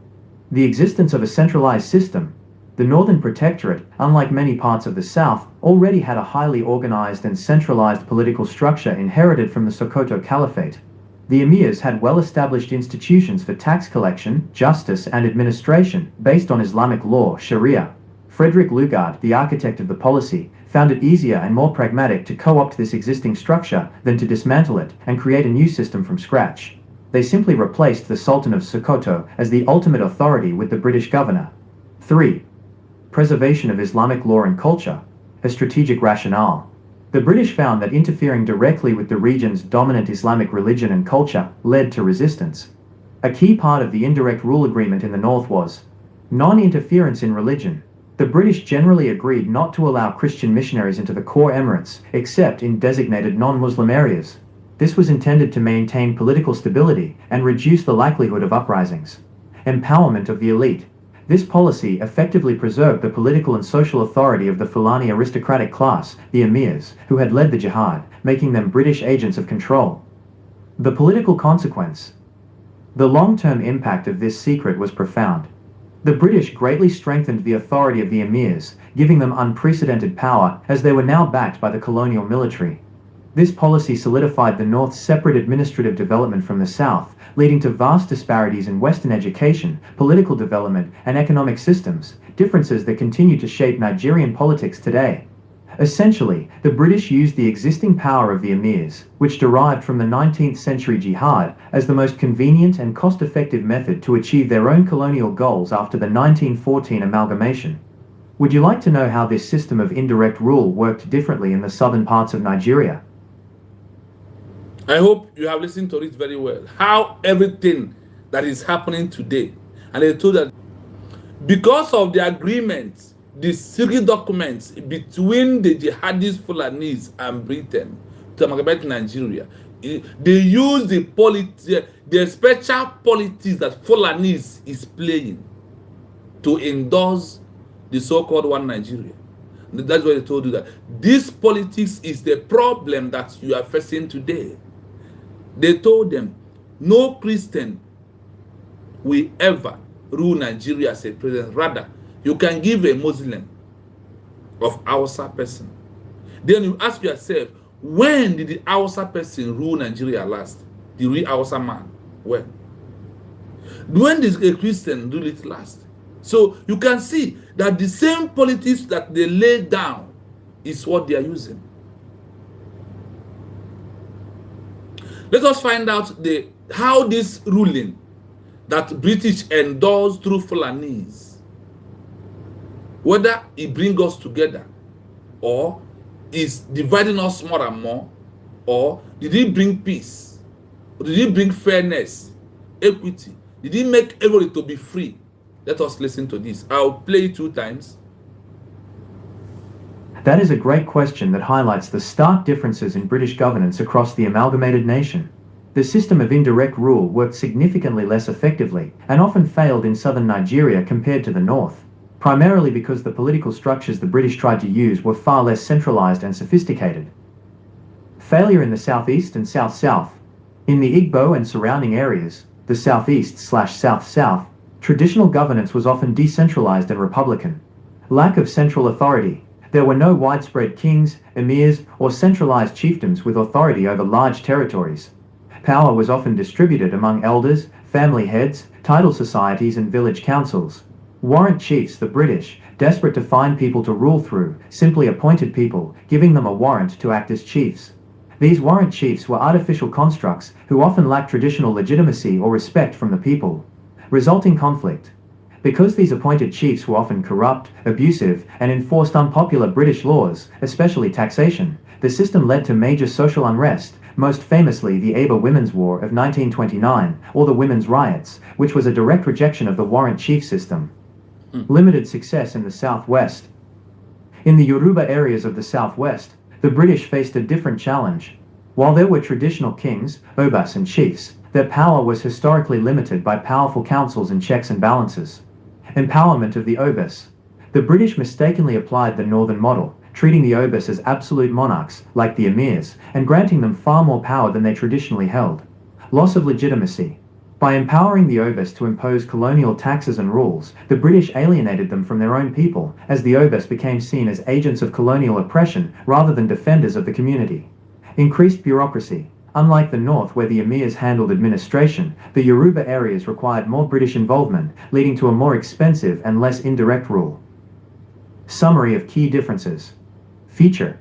Northern Nigeria, Emirates. Southern Nigeria, Southeast Southwest.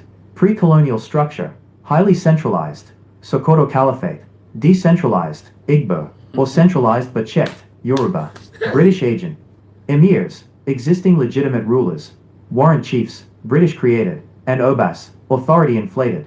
Success of policy, highly successful, cheap, stable, maintained order. Largely failed, created conflict, instability, and resistance. Key outcome, preservation of traditional system and Islamic culture. Erosion of traditional system, fostered resentment and protest. The British realized their mistake over time and spent decades adjusting and modifying the system in the south, but it never achieved the stability or efficiency of the indirect rule practiced in the north. Do you have any questions about the Aba Women's War or the specific resistance to the warrant chiefs? That is a great question that highlights the stark differences in British governance across the amalgamated nation.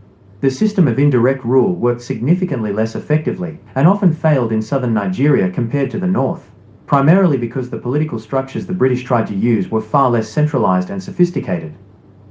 Failure in the southeast and south-south. In the Igbo and surrounding areas, the southeast/south-south, traditional governance was often decentralized and republican.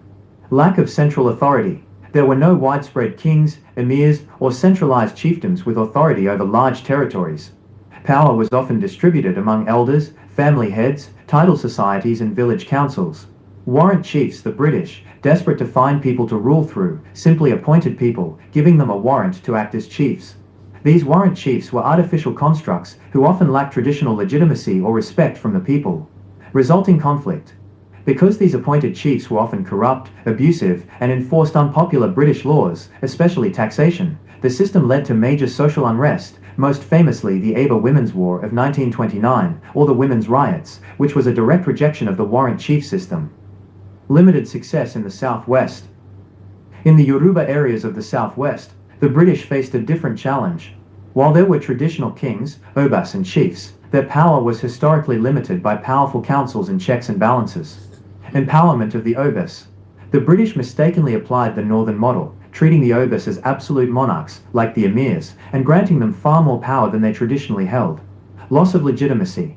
By empowering the obas to impose colonial taxes and rules, the British alienated them from their own people, as the obas became seen as agents of colonial oppression rather than defenders of the community. Increased bureaucracy. Unlike the north where the emirs handled administration, the Yoruba areas required more British involvement, leading to a more expensive and less indirect rule. Summary of key differences. Feature. Northern Nigeria, Emirates. Southern Nigeria, Southeast Southwest. Pre-colonial structure, highly centralized, Sokoto Caliphate. Decentralized, Igbo, or centralized but checked, Yoruba. British agent. Emirs, existing legitimate rulers. Warrant chiefs, British created, and obas, authority inflated. Success of policy, highly successful, cheap, stable, maintained order. Largely failed, created conflict, instability, and resistance. Key outcome, preservation of traditional system and Islamic culture. Erosion of traditional system, fostered resentment, and protest. The British realized their mistake over time and spent decades adjusting and modifying the system in the south, but it never achieved the stability or efficiency of the indirect rule practiced in the north. You can learn more about one of the most significant anti-colonial protests against the failed indirect rule system by watching this video on the Aba Women's Riot of 1929. I hope you are getting something clearly. How they destabilize Igbo land and what we are seeing today. When it's come to this issue of destabilize and they are appointing chiefs, what is Hope Uzodinma doing in Imo State? What are they doing in all the governors, appointing one person? What are they doing in Igbo? In the interest of the jihadist Fulanis, they will come and appoint to destabilize the people. That is why my headline is that British UK is the one that is killing people in Nigeria today. Look at all the problem they created on us. And they told us, they find out they made a mistake. The mistake cannot be able to be correct. How can you create a mistake? The only way to now to correct this mistake is what? Let them go back to the way they are. Allow them to be. Recognize Biafra. Odudu One Nation. Arewa. Fulani Caliphate. To your tent, O Israel, the problem will stop then. I will protect my border. A Yoruba man will protect his border. A real Hausa man will protect his border. Even if the Benue people want, they can also protect their own border. The problem now solved. This is how to end this genocide that is going on. Nigeria is being created by a mistake of a white man. And that is the country you claim I am a one Nigeria. Nigeria is being created by a mistake of a white man. When they realize that I've done mistake, they try to. Then it now gets to the word of Tafawa Balewa, who said that Nigeria is not a country, it's just a mere geographical area. It's just a mere what? Geographical area. It's experiment of a white man. The same white man is now on the conclusion telling you that, oh, I made a mistake, oh, but there's nothing I can do. And you cannot do anything on your own when a white man has made a mistake. So you could not. That is why the Biafran people learn from their mistake. That is why we made a declaration of United States of Biafra to solve the problem. Listen to this again. It's a long document that tomorrow will be the full that all of us can contribute. But after we play it finish, if you want to call to say something, remember to call on number +9 7 3 3 6 0 5 1 3 7. Again, plus 9 7 3 6 0 5 1 3 7. If you want to call, you are free, based on this, you are free to call. Or maybe if you have another thing that we adhere to what we are doing, in fact, you are free to call with what you have in your mind. Your opinion is highly needed. That is a great question that highlights the stark differences in British governance across the amalgamated nation. The system of indirect rule worked significantly less effectively and often failed in southern Nigeria compared to the north, primarily because the political structures the British tried to use were far less centralized and sophisticated. Failure in the southeast and south-south. In the Igbo and surrounding areas, the southeast/south-south, traditional governance was often decentralized and republican. Lack of central authority. There were no widespread kings, emirs, or centralized chiefdoms with authority over large territories. Power was often distributed among elders, family heads, title societies, and village councils. Warrant chiefs. The British, desperate to find people to rule through, simply appointed people, giving them a warrant to act as chiefs. These warrant chiefs were artificial constructs who often lacked traditional legitimacy or respect from the people. Resulting conflict. Because these appointed chiefs were often corrupt, abusive, and enforced unpopular British laws, especially taxation, the system led to major social unrest, most famously the Aber Women's War of 1929, or the Women's Riots, which was a direct rejection of the warrant chief system. Limited success in the southwest. In the Yoruba areas of the southwest, the British faced a different challenge. While there were traditional kings, obas, and chiefs, Yoruba people, come and hear it here. I am not your problem. Yoruba, come and hear it here. I'm not your problem. Biafra is not your problem. Inyamini is not your problem. Igbo man is not your problem. Look at those that are your problem, you leave them. When it's come to us, you open your dirty gutter mouth and start blabbing and start talking trash. You don't know your history. Those that destroyed you, we are not the one. Those that make you to become lazy, that made a hustling Igbo man to buy land in your area to build a house, and your eyes in the house to claim it. We are not your problem. UK is your problem. British is your problem. The same problem we are facing in the creation of Nigeria is the same thing with you by force. And because of we have realized ourselves in time and move out. Is it why you are jealous, you are envy us? Is it why you hate us because of how strong and how smart we are? Why is he getting you angry that we have realized who we are first before you? Why are you so bitter? Why are you so annoyed? We are not your problem. Look at this document of the creation of Nigeria. That is your problem, not me. When Nigeria is about, and when Nigeria was amalgamated, I was not there. They by force me. The same way they by force you.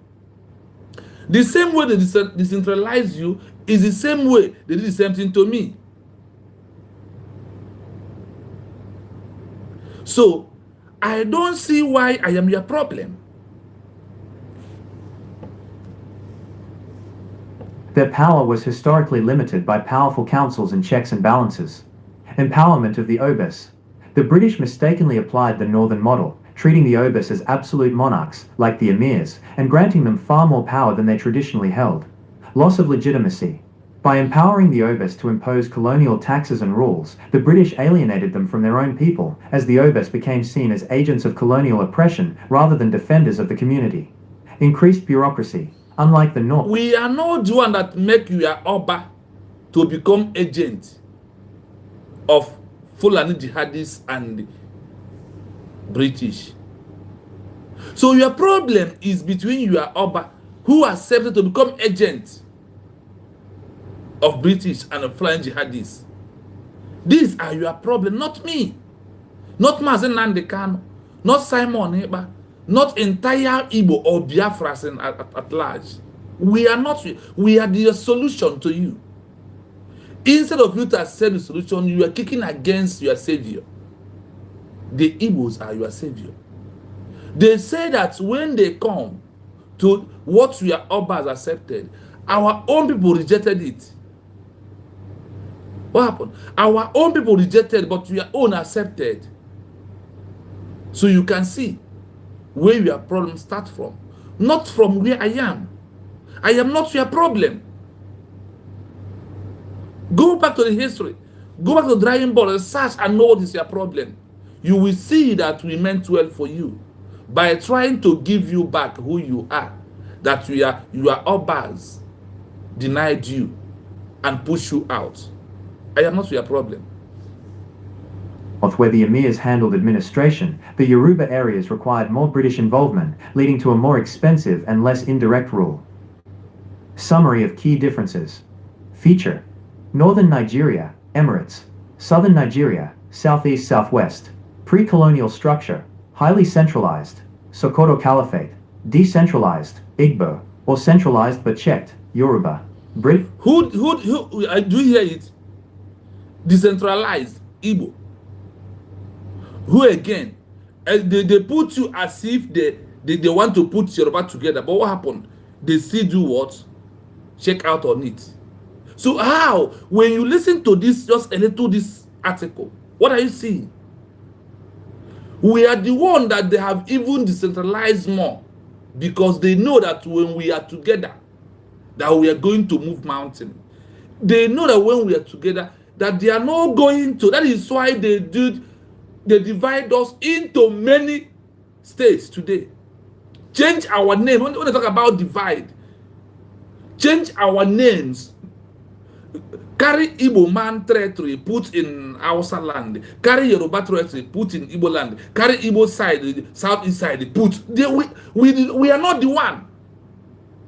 We are only fighting to regain back who we are. That's why we said, if anybody who speaks Igbo, anybody who tied two pieces of wrapper is in your territory, know that through the amalgamation, the British that put him there, and he need to go back his own way. Even though that territory is, because of where they put him, automatically he becomes an indigenous of Biafra or his own ethnic group.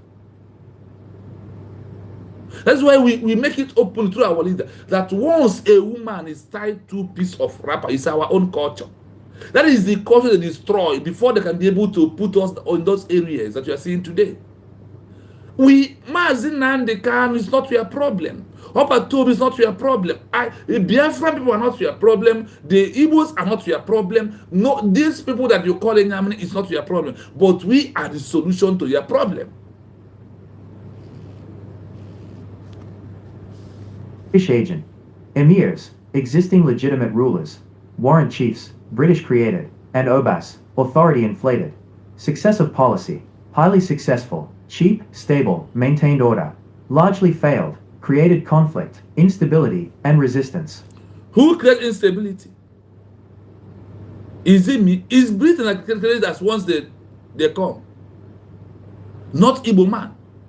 The instability, the insecurity that Britain created to make that they used to divide us is what we are seeing. And we are putting the blame on me. When Chukwuemeka see all this instability, see all this insecurity, he called for what? Just govern, every state govern themselves. Every state use what you have, take care of your people, then put something about you. The way America is doing, the way India is moving, the way UK on their own is moving, but they refuse you to do that. So you cannot meet the standard. They come to destroy your standard and they claiming they are the one who brought mistake standard to you that yield to the killings that you are seeing that is going on today everywhere. How are you blaming me? Why attacking on Igbos? Why the attack? Key outcome: preservation of traditional system and Islamic culture. Erosion of traditional system. They preserved the culture of the Fulani Caliphate, Fulani Jihadist Caliphate.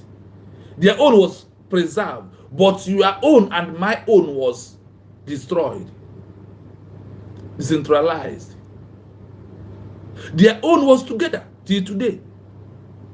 But your own, what happened?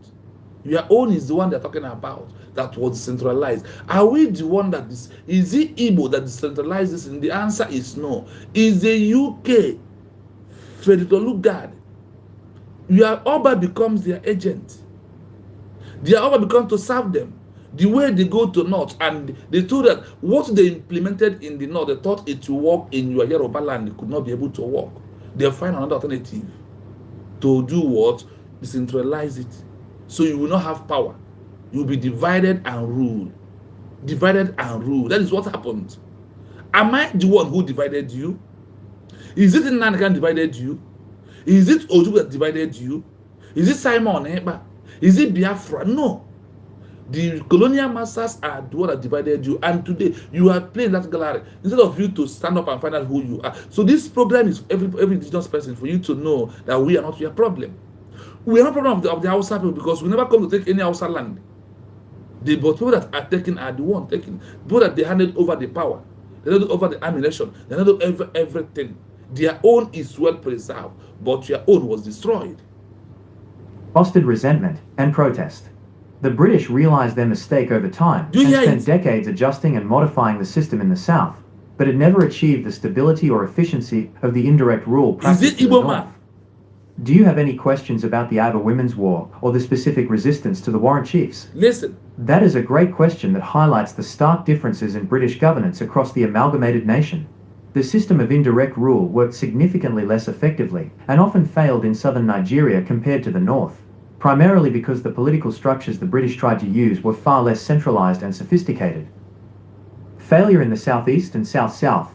In the Igbo and surrounding areas, the southeast/south-south, traditional governance was often decentralized and republican. Lack of central authority. There were no widespread kings, emirs, or centralized chiefdoms with authority over large territories. Power was often distributed among elders, family heads, title societies, and village councils.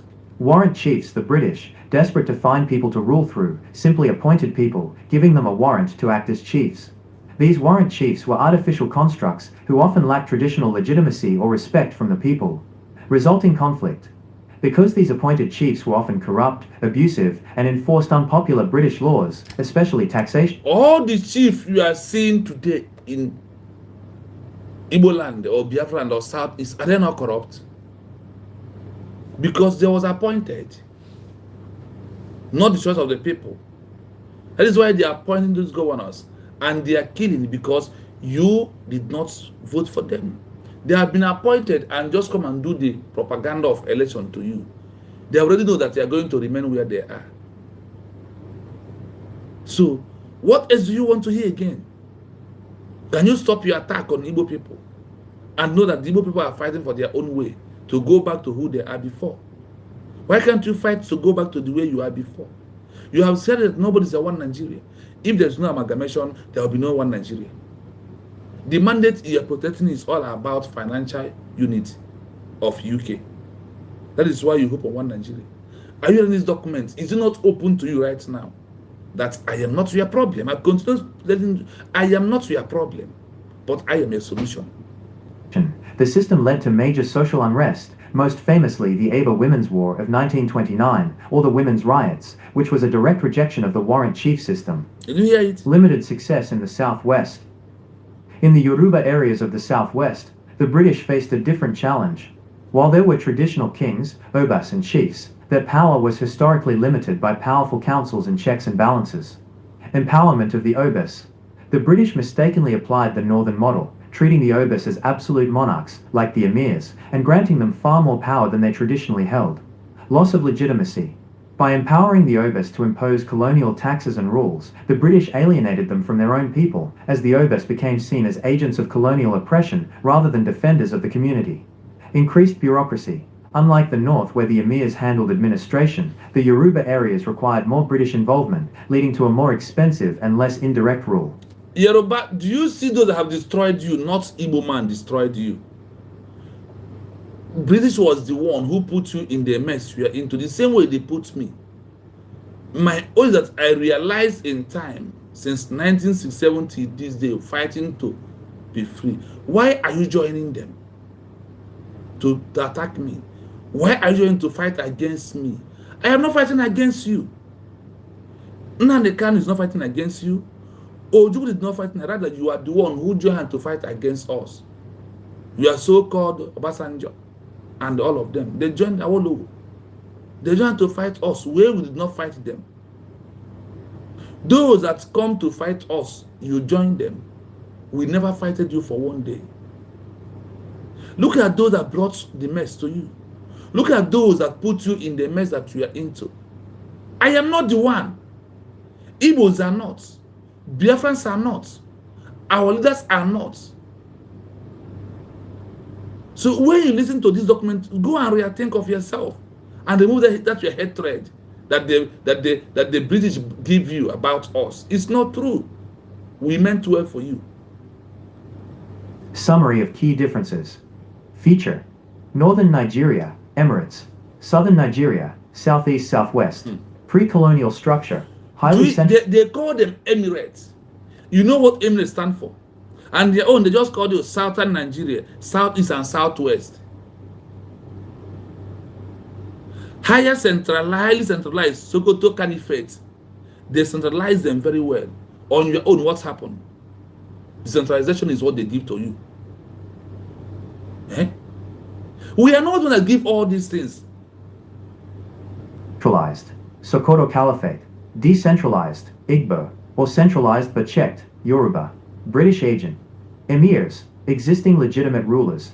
Warrant chiefs, British created. And Obas, authority inflated. Success of policy, highly successful, cheap, stable, maintained order.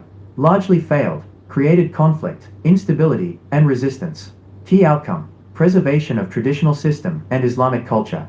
Erosion of traditional system, fostered resentment and protest. The British realized their mistake over time and spent decades adjusting and modifying the system in the South, but it never achieved the stability or efficiency of the indirect rule practiced in the North. You can learn more about one of the most significant anti-colonial protests against the failed indirect rule system by watching this video on the Aba Women's Riot of 1929. I hope it's very clear to you. I say because of my time here is after 1 a.m. We're not going to go into full details of our explanation on this particular document. By tomorrow, we will be fully back with more of this. So you will see the problem. Because it's only when you know your problem, then you know how to solve it. When you know where the problem starts, then you know where from where you will solve the problem. That is what I'm bringing to you. For you to know that Igbos, Yoruba Igbos are not your problem. The attack you are giving on us, we did not deserve it. Because we meant well for you. Where you are states, where you are country, we are in your country, we establish your country for you. What do you want us to do? Why is so much attack? Well, because of the fake wars, the lies that British had told your forefathers. And you continue with that. We have to go and do the findings. That's why we are doing the findings, and we're bringing out to you to know that we are never been your problem. Stop calling on us. Stop the attack. Seize the fire. And breathe a little. Take a deep breath and go and find who you are. Take a deep breath. Find who you are really. Stop those lies documents they are giving to you are reading against us. Stop those hate speech that they're making on us. Stop when you hear a word, you come out like if we are the problem. We are the solution. We are the truth. We are the light. We are the civilization. That is who we are. That is why Biafra will be the best thing that will happen to all of you. Because we are fighting for every indigenous person that this Fulani jihadist caliphate has destroyed through Britain with the power that have empowered them. You told us that you did not hand them over power, but you said you empowered them.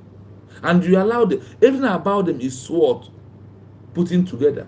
But you, Yoruba, is decentralized. Igbo man is decentralized. Is it not two of us supposed to fight those who has come to decentralize us, and you have your way, I have my way. So my people, I'm only going to play and leave it. If call comes in, we will take. If call did not come, and after playing, then we'll close the program. I will start from the beginning, so you will know why you are here. In case if you want to record, you are free to record from your own end.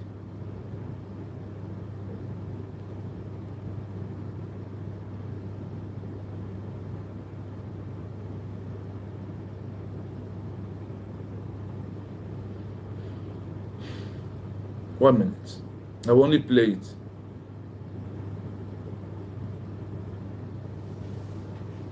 That is a profound what-if question that fundamentally alters Nigerian history. If the British had not amalgamated the northern and southern protectorates in 1914, it's highly improbable that a single country named Nigeria with its current borders would have come into existence. The most likely scenario is the emergence of multiple independent states. Pre-colonial realities. Before the British conquest, the region was not a single entity, but was composed of diverse, well-established kingdoms, empires, and communities. These separate political systems were already functioning as distinct entities, sometimes trading, sometimes in conflict. Potential independent successor states could have been based on these powerful pre-colonial structures. Northern states, largely based on the Sokoto Caliphate, a massive 19th century Islamic empire established by the Fulani Jihad, and the surviving elements of the Kanem-Borno Empire. This area was already unified under a strong centralized Islamic administration before the British arrived. Western state. Centered on the Yoruba people, this state would have likely evolved from the remnants of the powerful Oyo Empire and the venerable Kingdom of Benin. Eastern states. This region, primarily inhabited by the Igbo and other groups, was generally characterized by decentralized self-governing communities, sometimes called segmentary societies, and city-states, like the Aro Confederacy.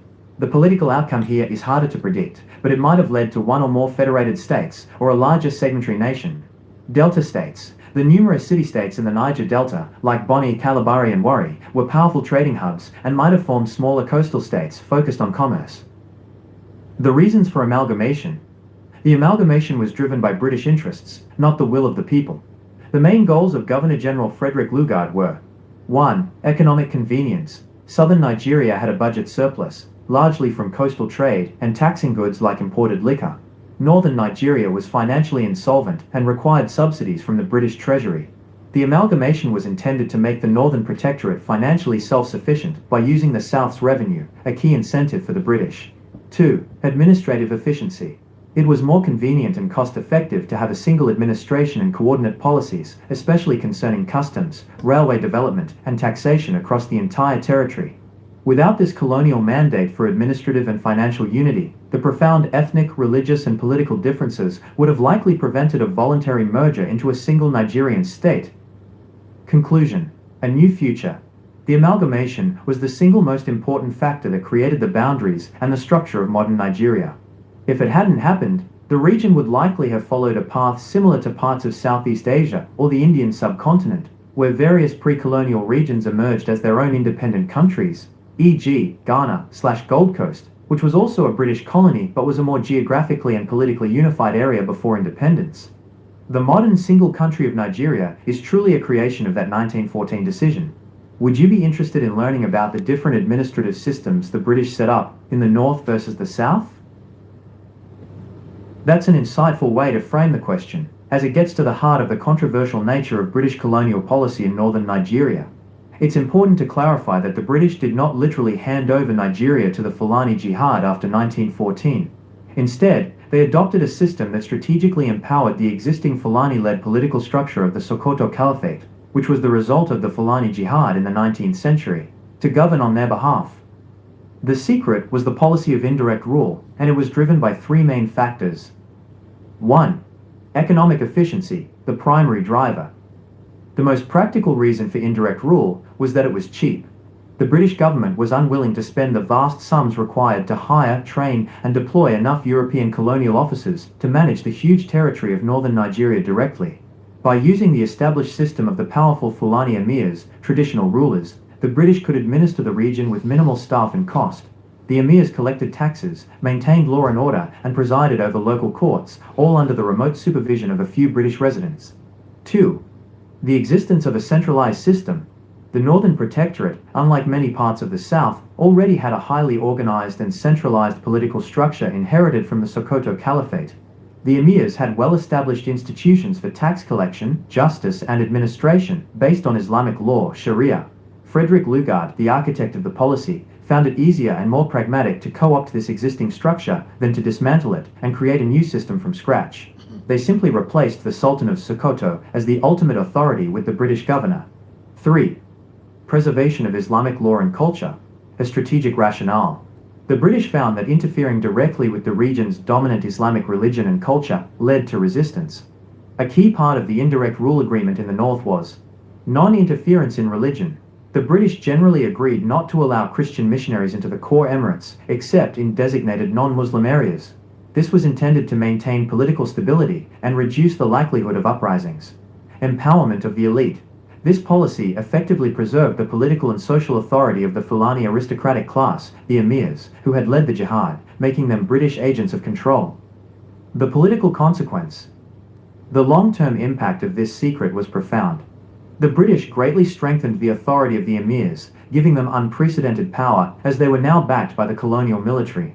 This policy solidified the North's separate administrative development from the South, leading to vast disparities in Western education, political development, and economic systems, differences that continue to shape Nigerian politics today.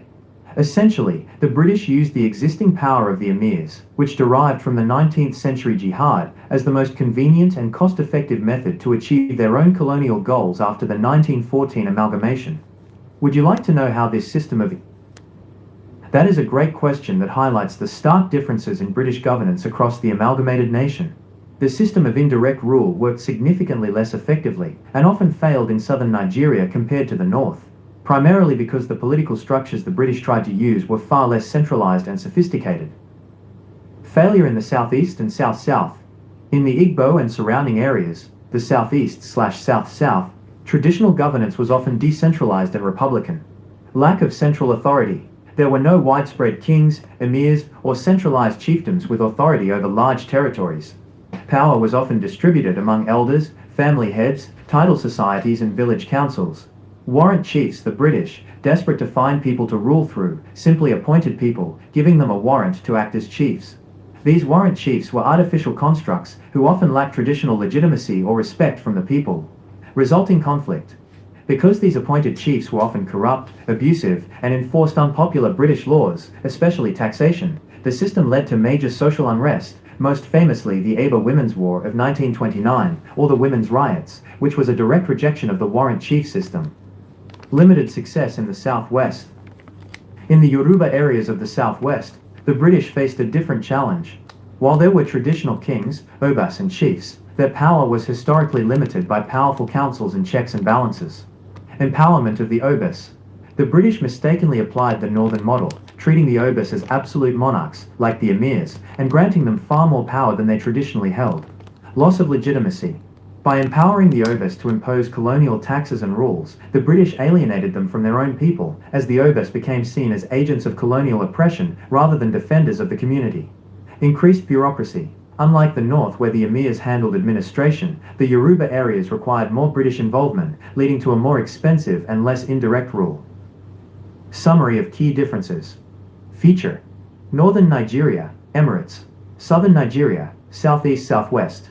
Pre-colonial structure, highly centralized. Sokoto Caliphate. Decentralized, Igbo, or centralized but checked, Yoruba. British agent. Emirs, existing legitimate rulers. Warrant chiefs, British created. And obas, authority inflated. Success of policy, highly successful. Cheap, stable, maintained order. Largely failed, created conflict, instability, and resistance. Key outcome, preservation of traditional system and Islamic culture. Erosion of traditional system, fostered resentment and protest. The British realized their mistake over time and spent decades adjusting and modifying the system in the South, but it never achieved the stability or efficiency of the indirect rule practiced in the North. Do you have any questions about the Aba Women's War or the specific resistance to the warrant chiefs? That is a great question that highlights the stark differences in British governance across the amalgamated nation. The system of indirect rule worked significantly less effectively and often failed in southern Nigeria compared to the north. primarily because the political structures the British tried to use were far less centralized and sophisticated. Failure in the southeast and south-south. In the Igbo and surrounding areas, the southeast/south-south, traditional governance was often decentralized and republican. Lack of central authority. There were no widespread kings, emirs, or centralized chiefdoms with authority over large territories. Power was often distributed among elders, family heads, title societies, and village councils. Warrant chiefs. The British, desperate to find people to rule through, simply appointed people, giving them a warrant to act as chiefs. These warrant chiefs were artificial constructs who often lacked traditional legitimacy or respect from the people. Resulting conflict. Because these appointed chiefs were often corrupt, abusive, and enforced unpopular British laws, especially taxation, the system led to major social unrest, most famously the Aba Women's War of 1929, or the Women's Riots, which was a direct rejection of the warrant chief system. Limited success in the southwest. In the Yoruba areas of the southwest, the British faced a different challenge. While there were traditional kings, obas, and chiefs, their power was historically limited by powerful councils and checks and balances. Empowerment of the obas. The British mistakenly applied the northern model, treating the obas as absolute monarchs, like the emirs, and granting them far more power than they traditionally held. Loss of legitimacy. By empowering the obas to impose colonial taxes and rules, the British alienated them from their own people, as the obas became seen as agents of colonial oppression rather than defenders of the community. Increased bureaucracy. Unlike the north where the emirs handled administration, the Yoruba areas required more British involvement, leading to a more expensive and less indirect rule. Summary of key differences. Feature. Northern Nigeria, Emirates. Southern Nigeria, Southeast Southwest. Pre-colonial structure, highly centralized. Sokoto Caliphate. Decentralized, Igbo, or centralized but checked, Yoruba. British agent. Emirs, existing legitimate rulers. Warrant chiefs, British created, and obas, authority inflated. Success of policy, highly successful, cheap, stable, maintained order. Largely failed, created conflict, instability, and resistance. Key outcome, preservation of traditional system and Islamic culture. Erosion of traditional system, fostered resentment and protest. The British realized their mistake over time and spent decades adjusting and modifying the system in the south, but it never achieved the stability or efficiency of the indirect rule practiced in the north. You can learn more about one of the most significant... I hope you had it all. But tomorrow, like I said, it's already night here. This is after 1 a.m. So we're going to go into deep analysis tomorrow. So check us by subscribing on the YouTube page. Also like and share this program, please. This is a history of who we are and what happened to us. Why people are dying every day, why people are being killed every day, why people are being kidnapped, why inhuman treatment, why injustice, why abuse of rights, and all that's going on in Nigeria. This is the reason. Those that maybe said they made a mistake, they tried, but they cannot be able to correct it. Instead of you and I to correct this their mistake, you are here attacking Igbo man who want to help you to correct this mistake that British who brought this clean to us could not be able to. Rather, you are still going in their way. That is why people are dying every blessed day. So from me, from here, it is a wonderful night. Good night, my people, until we see you tomorrow. Thank you so much for coming.